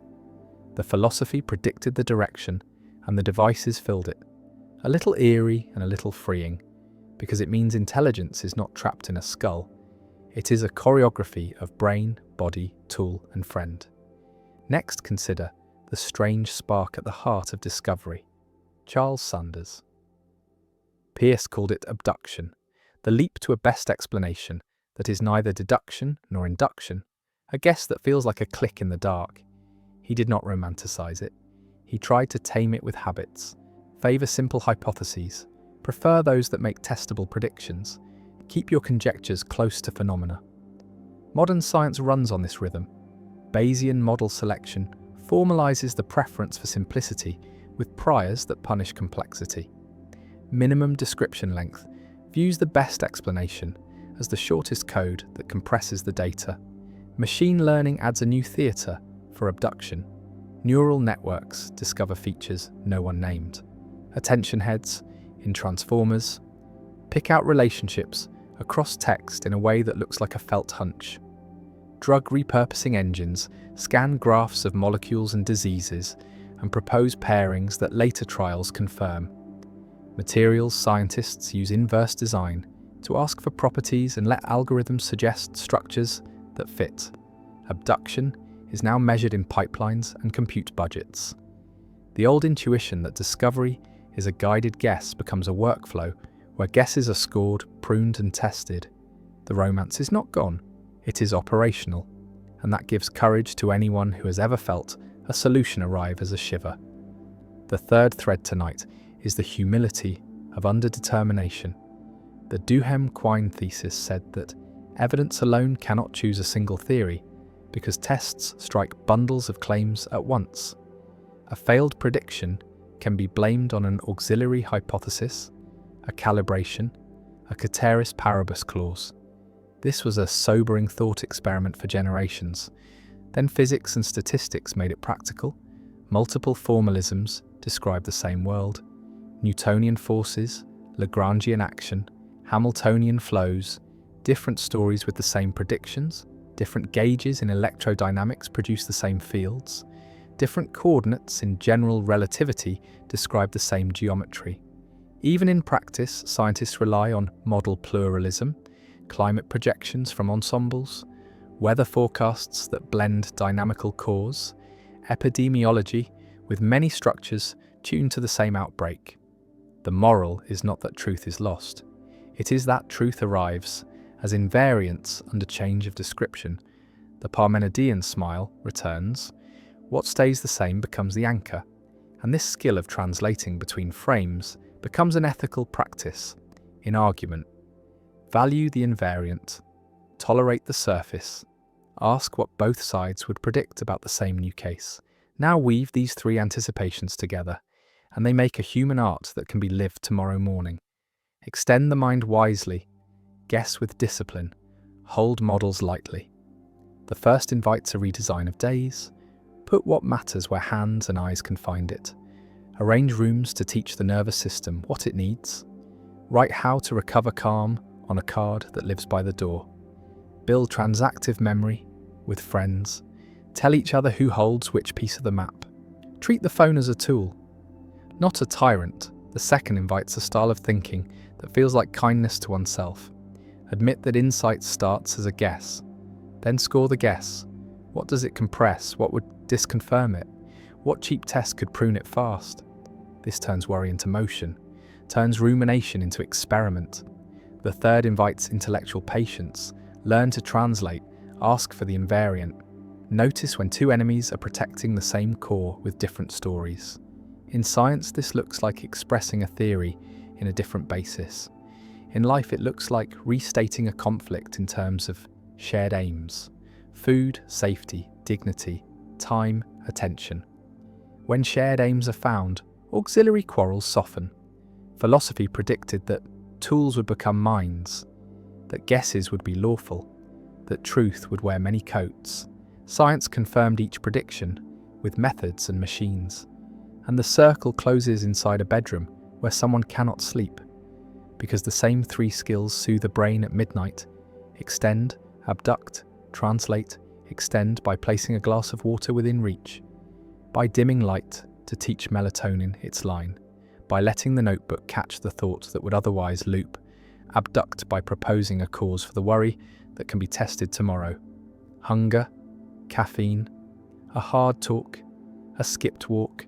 Translate by asking what invariant need sits beneath the story. Safety, connection, competence, rest. Then choose one small action that serves that invariant in the morning. The future enters through small doors. The final quiet pattern is this: that philosophy often gave names to what later became lab furniture, notebooks, models, ensembles. The names arrived first and the furniture followed. Clark and Chalmers named the way tools become thought. Peirce named the way guesses become gateways. Duhem and Quine named the way truth survives translation. The lab gave them all numbers, error bars, convergence plots, sensitivity analyses, and the world became more navigable for it. So as this chapter settles, hold one gentle thought. The mind is not alone inside the skull. The mind is a village. The mind is a workshop. The mind is a harbour where many ships bring cargo. And that is not a loss of self.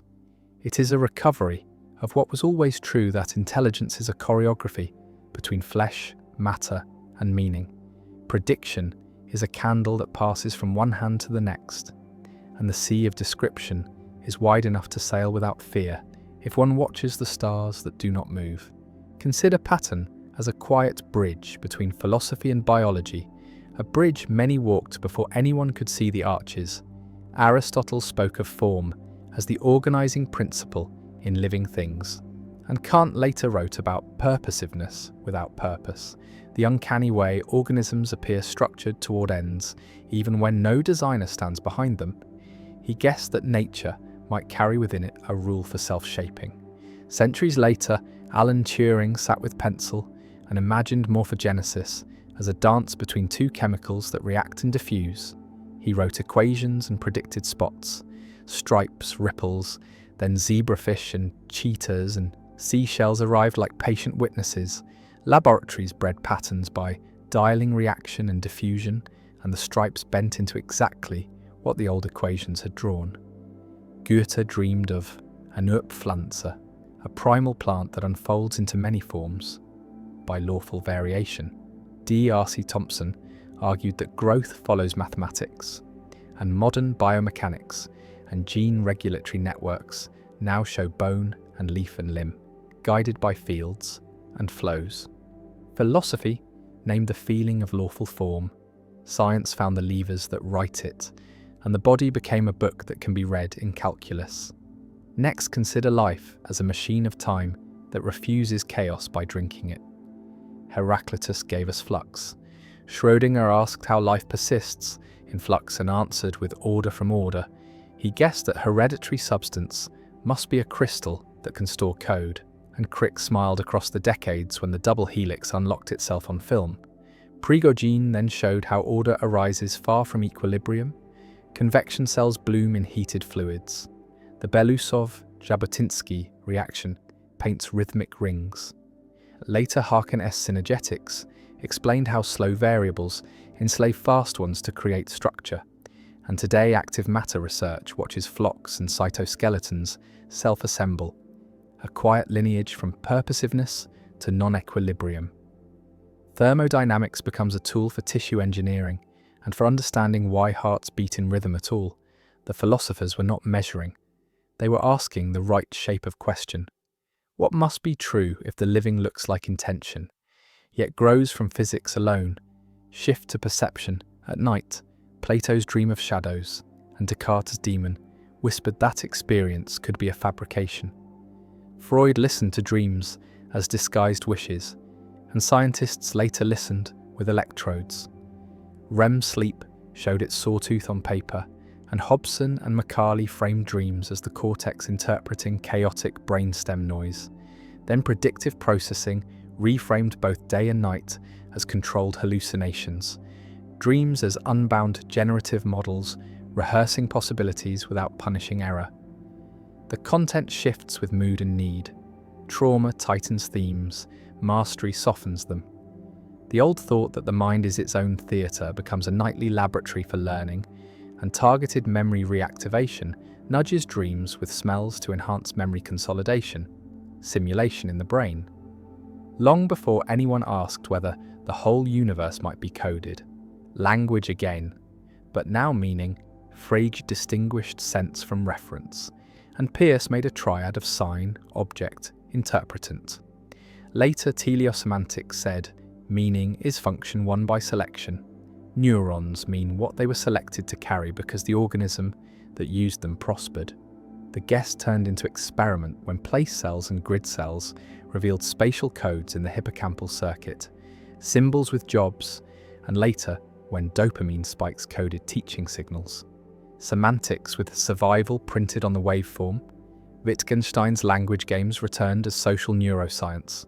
Words pick out moves we make with each other. Promises, threats, solace, and brain imaging shows prefrontal and temporoparietal areas, lighting during pragmatic inference. Philosophy sang the melody. Science supplied the score. Belief under pressure evolved too. Augustine confessed a divided will, and the Stoics trained assent to impressions. Modern volition studies balance the scales after early overreach. Readiness potentials might precede awareness for trivial choices, yet more complex decisions recruit slow control and retrospective veto. Patrick Haggard and colleagues showed that sense of agency can be shaped by outcomes and predictions. Daniel Wegner traced illusions of conscious will, and the upshot fits the old middle path. Freedom is not freedom from causes, it is freedom within causes. An art of shaping priors, setting contexts, choosing training. A musician cannot break physics. A musician learns scales and then plays. Now stand at the border of logic and life. Aristotle's syllogisms turned into Boolean algebra, and then into circuits, but another quiet prophecy hid in category theory, and structuralism, that relations matter more than objects. Modern physics leans on this when gauge theories describe fields up to transformations, when dualities exchange strong and weak descriptions without changing observables. Mathematics predicted the trade in viewpoints before experiments needed it. Even beauty made a wager that came true too often to ignore. Plato linked truth and elegance, and Dirac followed the gleam to equations that gave the electron a spin and antimatter a home. Symmetry principles guided Noether, and then guided model building for particle physics. A standard model that was almost chosen by its beauty, then checked by its success. Of course, beauty can mislead. Yet it has paid rent enough to be called a disciplined hunch. One more bridge between philosophy and data. Belief about sleep itself carried a prediction that science later held in the palm. The ancient counsel that day and night are halves of wisdom felt poetic for ages. Now circadian biology explains why timing is medicine. The suprachiasmatic nucleus keeps time with light. Melatonin rises with dark. Blue light tells the clock a lie. Memory reconsolidates in slow-wave sleep. Emotional tone adjusts in REM. Cognitive behavioral therapy for insomnia borrows from Stoic habit and scientific schedule alike. Philosophy treated night as a teacher. Biology shows the curriculum. In social life, moral theorists guessed mechanisms that labs would later count. Adam Smith wrote about sympathy and the impartial spectator, And mirror systems, along with mentalizing circuits, supply the machinery for seeing with another's eyes. Kant spoke of treating persons as ends, and later human rights movements built institutions that measured well-being, not in gold, but in dignity. The arc from principle to policy is slow, but in experiment we see small confirmations. Toddlers share when they are watched, people cheat less in rooms with pictures of eyes. Reputations move behaviour because we are built to live under a spectator, even if the spectator is only ourselves. Turn back to causality and notice a last prophecy now used daily by scientists and laypeople alike. Aristotle's four causes looked baroque for a while. Then the efficient and material dominated, but formal and functional returned through the side door. Network motifs in gene circuits explain function. Feed forward loops, filter noise, and give pulse. Negative feedback stabilizes. A circuit is for something, and that for can be written in equations selection, writes target like a soft final cause. Engineers use control theory to give prosthetic limbs a goal that looks like intention. The circle closes without invoking outside teleology. Philosophy kept language alive until the math arrived. Finally weave the threads into a gentle practice. If form is real, then look for pattern before panic. If life drinks order from gradients, then ask what gradient can be lowered to let order grow in a project or a mood. If dreams are simulations, then give the simulator good material. Read before bed. Rehearse what you want to learn. If meaning grows from function, then name the function. An idea serves before arguing about its truth. If agency is trained, then build rituals and rooms that make the good choice, the easy choice. If beauty pays rent, then allow taste to suggest candidates, and let evidence decide. If the spectator shapes behaviour, then choose which audience you live before, and make it conscience rather than crowd. These are all small echoes of large anticipations. A species that guessed correctly about atoms, about perception, about code in flesh, about patterns in fur, about the timing of sleep, about the way two chemicals can paint a leopard while blind enzymes hum. It is almost funny, and a little moving, that philosophy often sounded like lullaby when it was writing early drafts of instructions for laboratories and clinics and homes. So breathe and let the thoughts settle that the mind belongs to a lineage that sees a little ahead, then waits for proof. And in that waiting it keeps kindness alive, because to guess well is to be humble about error and excited about revision. Perhaps that is the best prediction of all, that humility and curiosity together are the engine that kept the candle lit long enough for the instruments to arrive.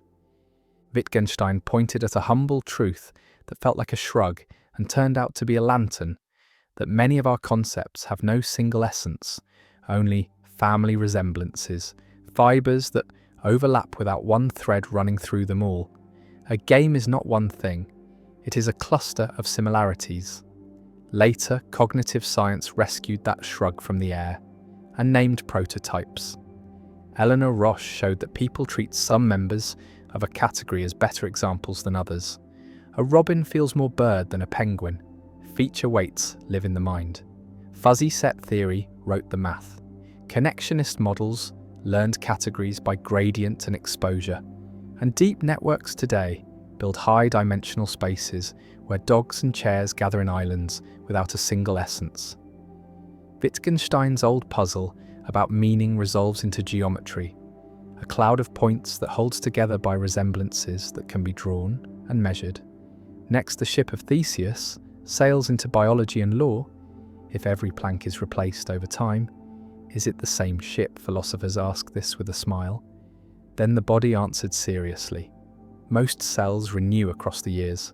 Proteins turn over, memories reconsolidate when recalled. Even the narrative of self edits like a manuscript. Yet legal identity persists, and continuity of pattern holds. Modern neuroscience watches identity behave like dynamics, an attractor in a high-dimensional system, stable enough to be recognized, plastic enough to learn. The old paradox becomes a laboratory style. Follow structure rather than stuff. Ask what stays invariant when pieces swap. The answer is shape across time. A pattern that deserves the name self because it preserves address and obligation.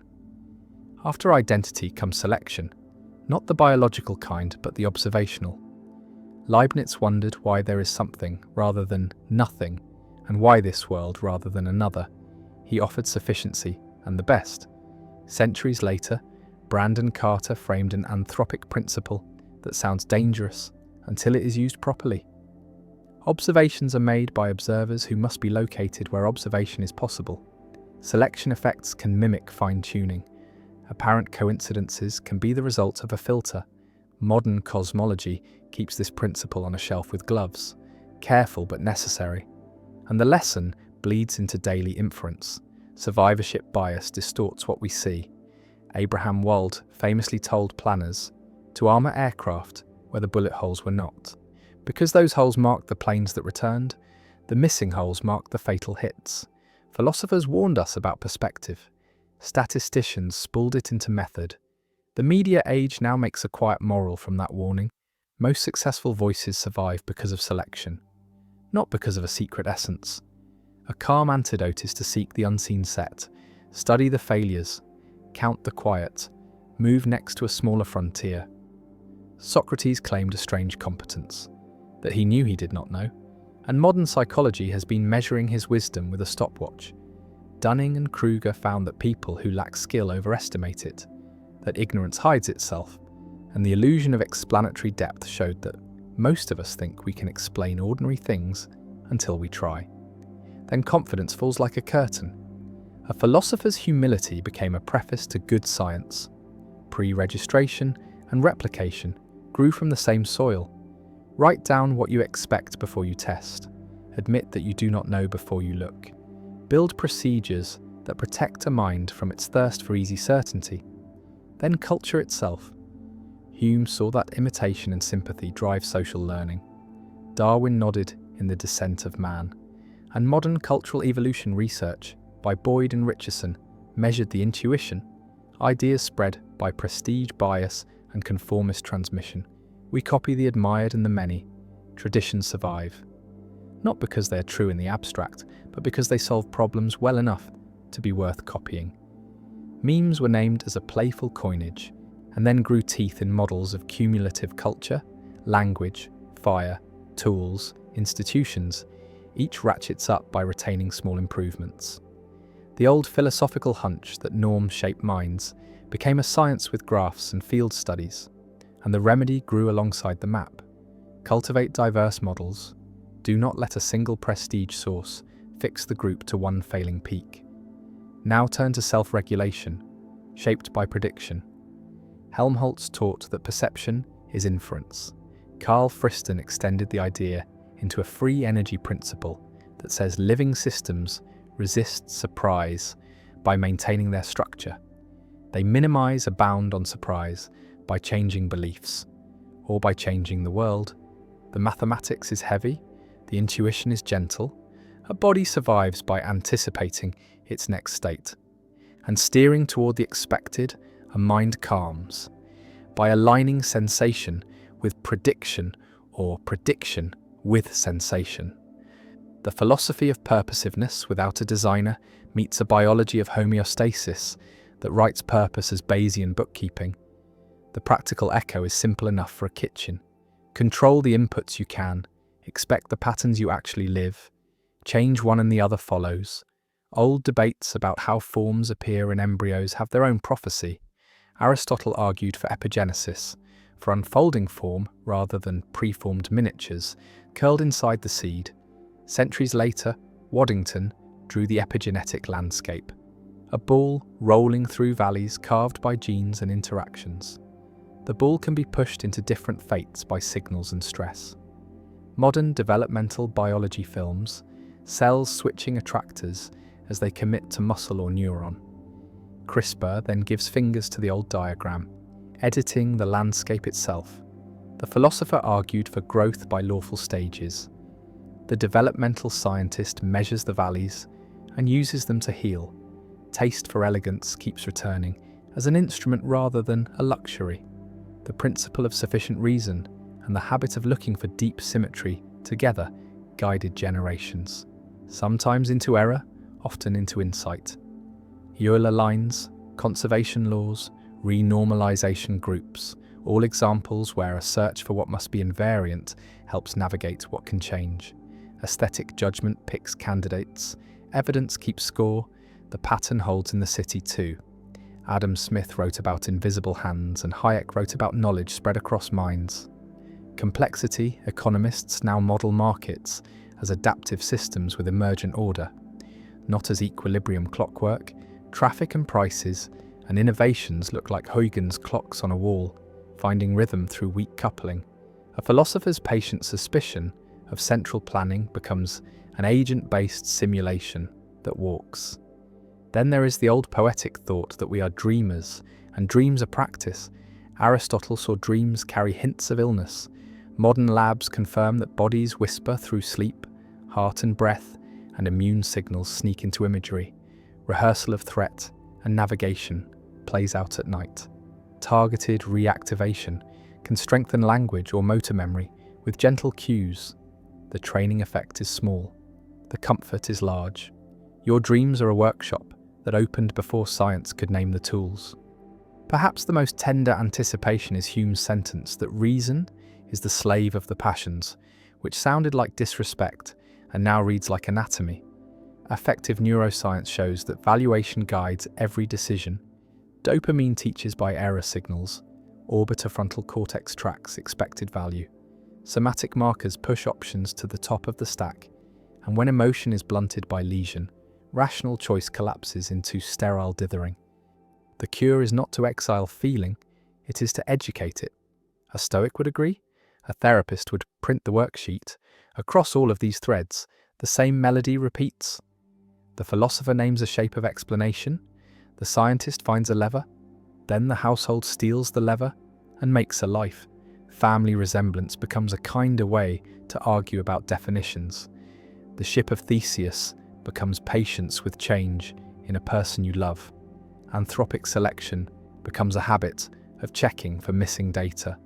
Socratic ignorance becomes a calendar note to pre-register big decisions by writing criteria before emotion surges.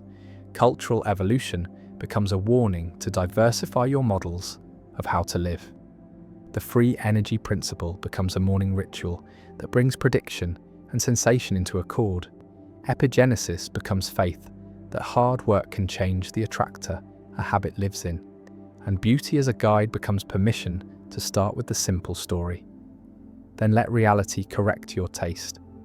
With each practice, the night gets quieter, because the mind feels held by a lineage of questions that were not foolish after all.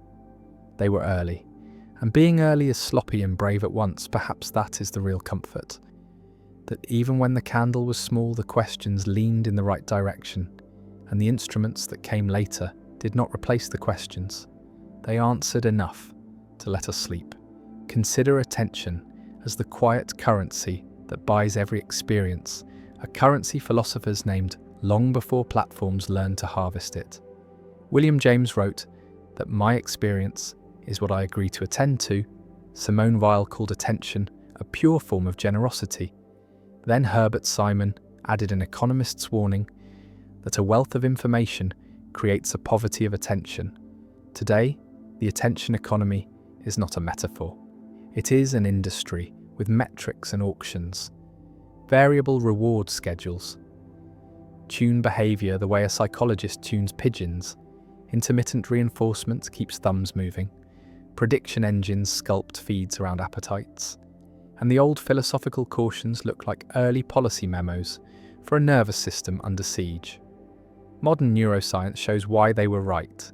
Salience networks in the brain tag novelty, dopamine encodes prediction error, the anterior cingulate monitors conflict, the prefrontal cortex tires like a muscle, and so the ancient counsel to guard attention now reads like preventive medicine.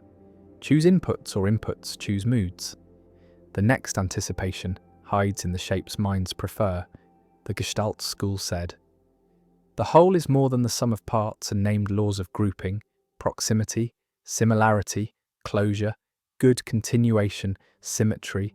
They sounded like classroom tricks until Hubel and Wiesel mapped edge detectors in visual cortex until modern deep nets learned filters that mirror Gestalt intuitions, until compression theory explained beauty as structure that saves bits. The eye relaxes when redundancy is high and surprise is coherent. Kolmogorov and Solomonov gave beauty a number by linking simplicity to likelihood. And suddenly the philosopher's taste had a statistical passport. Patterns that please often predict. Elegance pays rent because it compresses reality, not because it flatters vanity.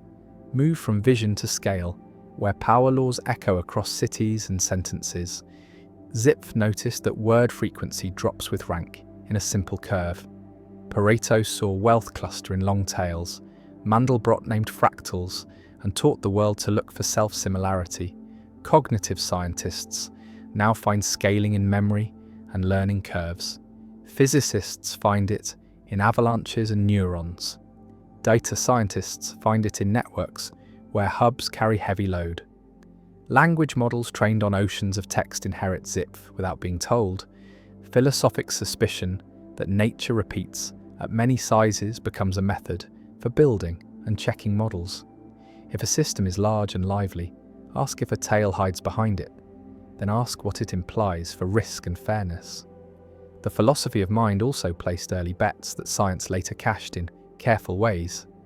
Anaxagoras spoke of nous ordering matter. The Stoics imagined a world soul. Panpsychists gave matter thin minds. Russell and Eddington suggested neutral stuff that appears as mind within and matter without. Today, debates about consciousness circle similar shapes. Integrated information theory treats experience as graded structure. Global workspace theory treats it as broadcasting in a network. Higher order theories treat it as meta-representation. None finish the puzzle, all honor. The old thought that experience is structure, not vapor. Even the pragmatic turn that said truth is what works. Left a trail engineers follow. Peirce tied belief to habits of action. Dewey tied ideas to experiments lived in the street. Modern human-computer interaction and behavioral design read like applied pragmatism. Prototypes replace arguments. A/B tests replace sermons. Practices that help people sleep, learn, or save are called true enough to keep. Now return to causality with a philosopher's filter that science uses daily. Counterfactuals are the grammar of responsibility. Hume lacked the tool. Lewis gave possible worlds. Pearl gave due calculus. Epidemiologists and economists once fought over natural experiments. Now they design them on purpose. Difference in differences and instrumental variables are disciplined counterfactuals. The ethics that asked who is responsible becomes the statistics that asks what would have happened otherwise. A courtroom question grows a laboratory spine. Consider the ancient quarrel between maps and territories. Korzybski said, "The map is not the territory." Kant said, "The mind brings forms to the world." Predictive processing says the brain is a cartographer laying priors over land. Experience is a negotiation between draft and terrain. Illusions are not failures, they are efficient guesses misapplied. This reframes error as practice, not as sin, and it allows a tender conclusion that is also scientific. Be patient with minds because they are guessing machines that must guess. Another foreshadowing lived in the ethics of restraint. Epicurus praised simple pleasures and argued that fear and false desire cause most suffering. Modern effective science now names hedonic adaptation, the treadmill that turns luxury into baseline. Behavioral economists quantify diminishing returns. Social psychologists measure social comparison, and the prescription to cultivate gratitude and savoring reads like an Epicurean lab manual.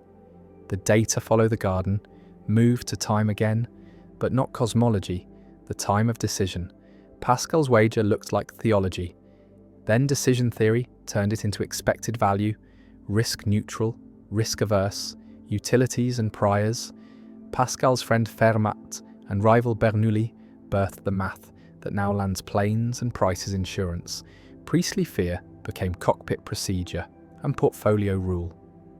Another philosopher, Mary Ainsworth, in practice rather than title, predicted with careful eyes what attachment science would confirm. Infants form internal working models of care. Secure patterns predict resilience. Avoidant and ambivalent patterns predict specific risks.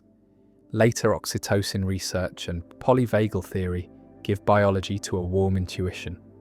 The nervous system learns safety in faces and voices and touch, and those early priors shape adult prediction and choice. A therapy that honors this is continuous with a philosophy of human nature that began in nurseries. Language returns with a softer prophecy in ordinary talk. Austin and Searle mapped speech acts, saying is doing, promising creates obligation, apologizing repairs a bridge. Law and computer science later formalized contracts and protocols that treat messages as actions with preconditions and effects. Smart contracts enforce a tiny corner of speech act theory in code. A philosopher's chalk diagram becomes a ledger that triggers payment when a condition is met. Even aesthetics predicted neuroscience. With its suspicion that art trains perception, Kant's free play of faculties sounds like today's predictive training. Art jolts priors and widens tolerances. Neuroaesthetics finds reward signals when expectation is violated but not shattered. Surprise inside a safe frame feels like joy. Galleries are gyms for the guesser. Perhaps the most tender prediction lies in the old advice to know oneself. Socrates made it a mandate, later psychologists made it a method. Self-explanation boosts learning, expressive writing reduces rumination and improves immune markers. Metacognition predicts performance beyond raw IQ. The Delphic line survives as a battery of tasks that teach students to watch their own minds. The humanities said it softly. The lab stamped it with p-values. And in a classroom, a child gains years of skill in a season by learning to notice what they do not know. As the candle burns low, let these threads settle into skills for morning. Protect attention as if it were food because it is. Prefer gestalt and compression when designing a message. Because simpler truths travel farther, look for scaling before assuming normality. Because tales punish the proud. Hold consciousness theories lightly, but honor experience as data. Because first-person reports are measurements with a different unit, speak in counterfactuals when blame rises, because responsibility without could have been is noise. Design maps that bend to the terrain, rather than forcing the terrain to bleed for the map.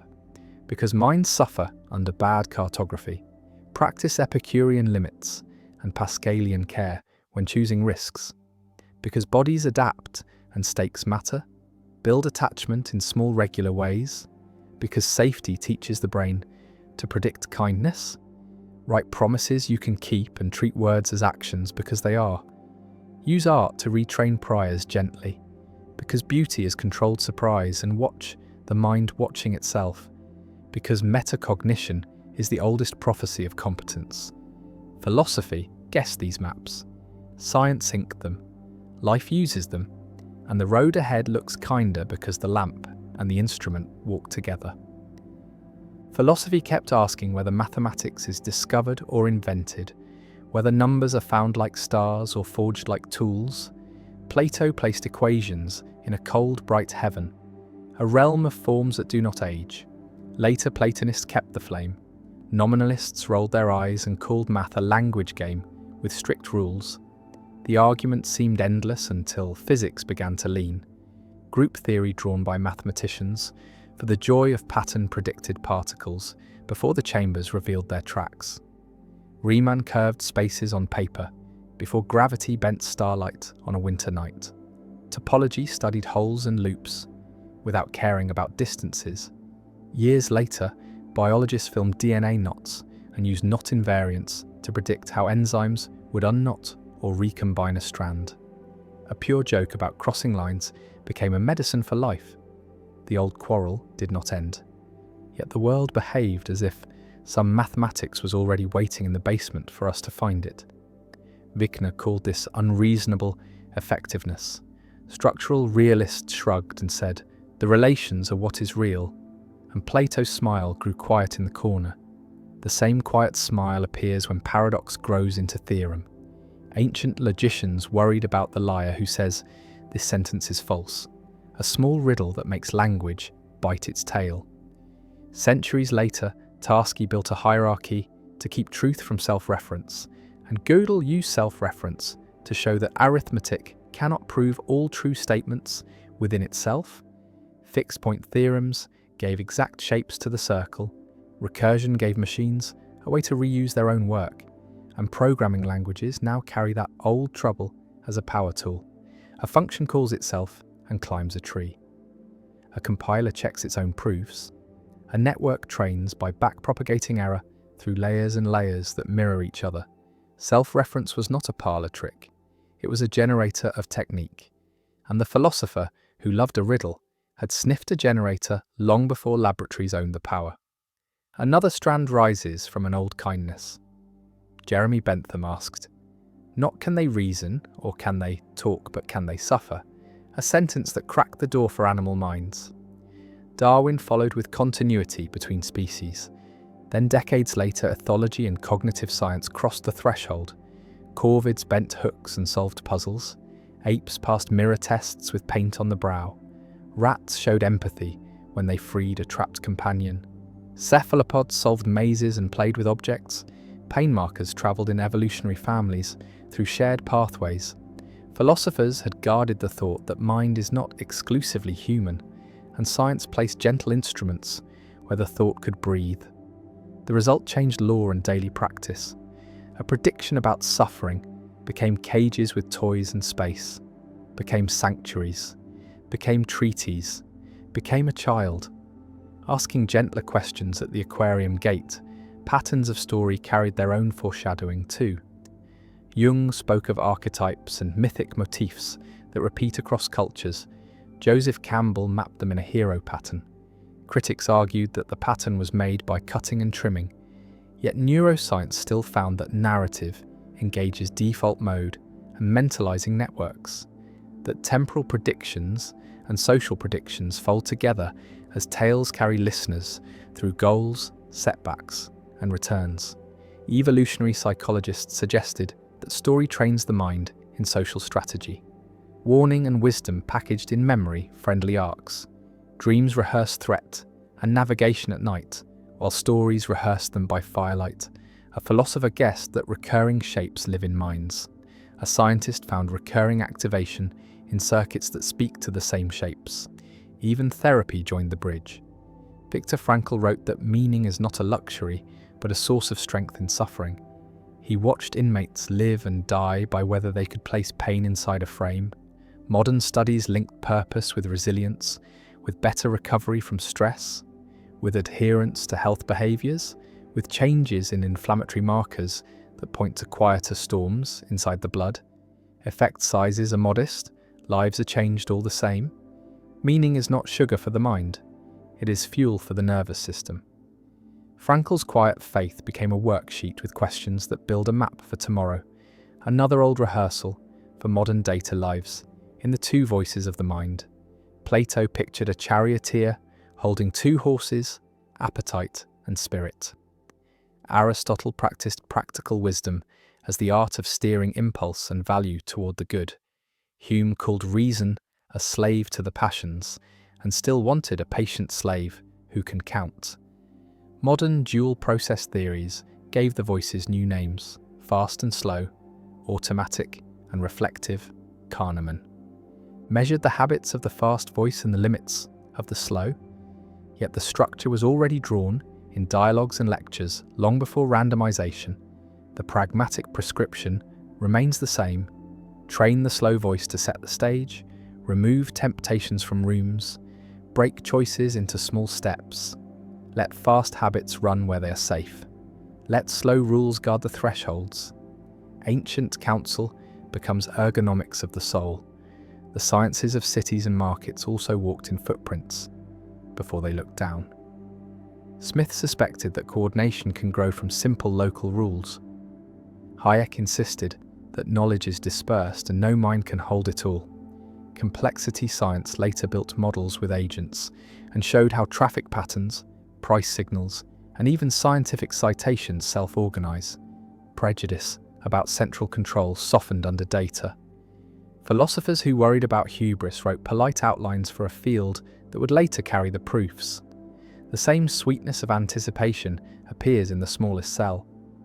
The old thought that form rules became gene regulatory networks, where motifs like feed-forward loops implement filters and delays, formal cause returned with algebra, and function returned with selection.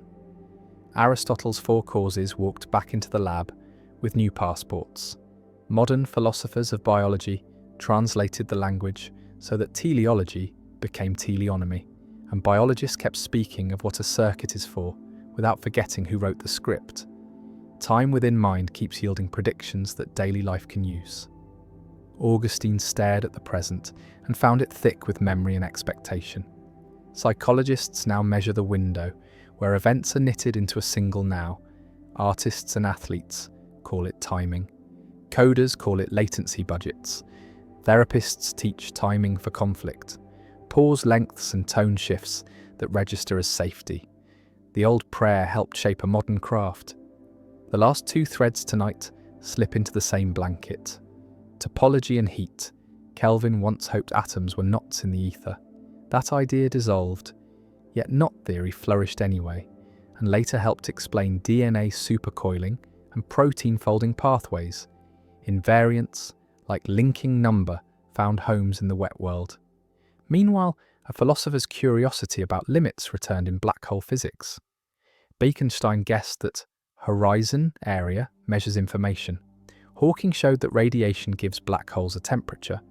Jacobson and others later derived Einstein's equations from thermodynamic reasoning, as if space-time itself were bookkeeping for information, a metaphysical hunger for the elementary, metaphysical hunger for the minimal. And both pointed to bits and heat. The whispers are not proof of a grand system. They are footprints that keep reappearing in different forests. Pattern, function, compression, invariance, selection, embedding, self-reference, all walked from philosophy into physics and back into psychology and then into towns and families. What to do with this beyond wonder? Live as if elegance is a tool and not a costume. Prefer explanations that compress without cruelty. Trust stories that leave room for revision. Guard attention as a common good. Arrange rooms to help the slower voice. Practice meaning as a daily craft. Offer gentleness to minds that suffer behind eyes that do not match our own. Think in knots when problems tangle. Count invariants when identities shift plank by plank, and when night argues that nothing matters. Remember that even silence carries structure, that even grief can be held by a frame, that old questions are not noise, they are rehearsal, and rehearsal is how a species learns to be ready before the instrument arrives. So breathe, and let the long companionship steady the heart. The lantern and the lab are still walking side by side, and the road is lit just far enough for another small step. The road bends toward its quiet end, and the question now is what all these anticipations mean for the human story itself. Because if philosophy has so often guessed truths that science later proved, then perhaps the deepest prophecy is not about atoms or minds, but about the strange creature that makes both guesses and proofs. The philosophers always suspected that knowing is a form of becoming. Heraclitus said, character is destiny, and later psychologists wrote personality as trait profiles that predict decades of choices. Plato wrote of education as turning the soul, and neuroscience later showed that plasticity keeps tuning synapses even in age. Aristotle pictured virtues as habits carved by repetition, and behavioral science confirmed that willpower is not a reservoir but a training regime, that self-control grows from environment design and practice. A Stoic might have nodded at every finding, that training the inner witness changes emotion, that journaling recruits prefrontal circuits to regulate limbic ones, that daily rituals reduce cortisol and train expectation. Philosophy rehearsed therapy, and science measured the pulse. Even suffering itself was written in early drafts. Job wrestled with theodicy. Epictetus said, "Events are not in our power, but our response is." Schopenhauer saw life as will and suffering. Nietzsche inverted it into a call for amor fati, love of fate. Viktor Frankl then watched men in camps and found that meaning allows survival. And science now shows that reframing stress as challenge shifts cardiovascular response, that acceptance-based therapies reduce relapse, that post-traumatic growth is not myth but measured in resilience scales. The long conversation from temple to clinic keeps circling the same lamp. Suffering cannot be erased, but it can be given a contour, and the contour is often meaning. The same arc appears in politics and law, where Plato worried about the noble lie, where Machiavelli counselled necessity over virtue, where Hobbes wrote Leviathan to secure order through fear, where Rousseau sang of the social contract and corruption. Centuries later, experiments in political psychology and behavioural economics measured what they only imagined. People trust when institutions are fair. Corruption spreads when inequality is visible. Cooperation collapses under uncertainty and revives with credible punishment. Philosophers rehearsed the fragile machine of legitimacy. Science later drew its wiring diagrams. Now whole departments study governance with models that look like tit for tat and focal points and thresholds. The early quarrels were not wasted ink. They were drafts of constitutions. Even in the smallest human exchange, the pattern repeats. Socrates pressed with questions to expose contradiction. Today, clinical methods, like motivational interviewing, echo that style, gently revealing discrepancy between values and actions leading without force. Kierkegaard wrote about despair as not willing to be oneself. Cognitive therapy found that naming distortions and aligning thought with value reduces despair. The philosopher wrote parables. The psychologist drew workbooks, yet both tried to steady the same trembling hand. And so the last chapter becomes not just a list of prophecies fulfilled, but a mirror turned inward, showing that the act of predicting is itself a training. Philosophy predicted modern science, because philosophy is a rehearsal of science, a mind sketching without instruments, running the experiment in language and metaphor until time builds the tool. This means that tonight, as listeners lie in the half-dark, they are part of the same rehearsal, wondering about minds, patterns, causes, simulations, dreaming, perhaps that reality itself is a script, that matter is computation, that lives are lines on a page, and in centuries someone may test those dreams with instruments not yet born. This is not arrogance, it is continuity. Our species seems to have a rhythm. Question first, proof later, use always. Even mistakes rehearse truths. Alchemy dreamt of transformation and chemistry delivered. Astrology dreamt of influence and psychology measured. Priming and placebo. Phlogiston failed, but combustion taught conservation. Every wrong step still carried a guess about form. The candle in the cave still pushed back night. The tender consequence is that listening to philosophy is not wasted even when it is wrong, because wrongness too is rehearsal. Wrongness prepares minds to notice the invariant that later proves solid. So the last invitation is simple. Treat questions as seeds. Plant them. Water them with patience. Trust that even if they look foolish tonight, they may be law tomorrow. And while waiting, live by the softer prophecies already confirmed. Live by the truth that attention is finite, that kindness stabilizes, that patterns compress, that beauty suggests, that suffering can be given meaning, that memory is fallible, and so forgiveness is rational, that minds extend into tools and friendships, that freedom is a practice within causes, not an escape from them, that prediction is life's method, and that rehearsal is enough to keep hope alive.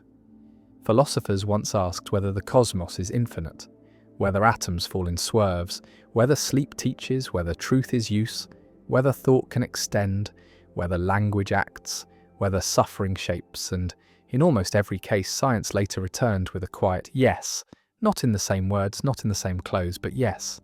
And so this lineage is not a circle, but a spiral, turning upward with each rehearsal. Never quite finished, always a little closer, a little clearer, still carried by the same candlelight.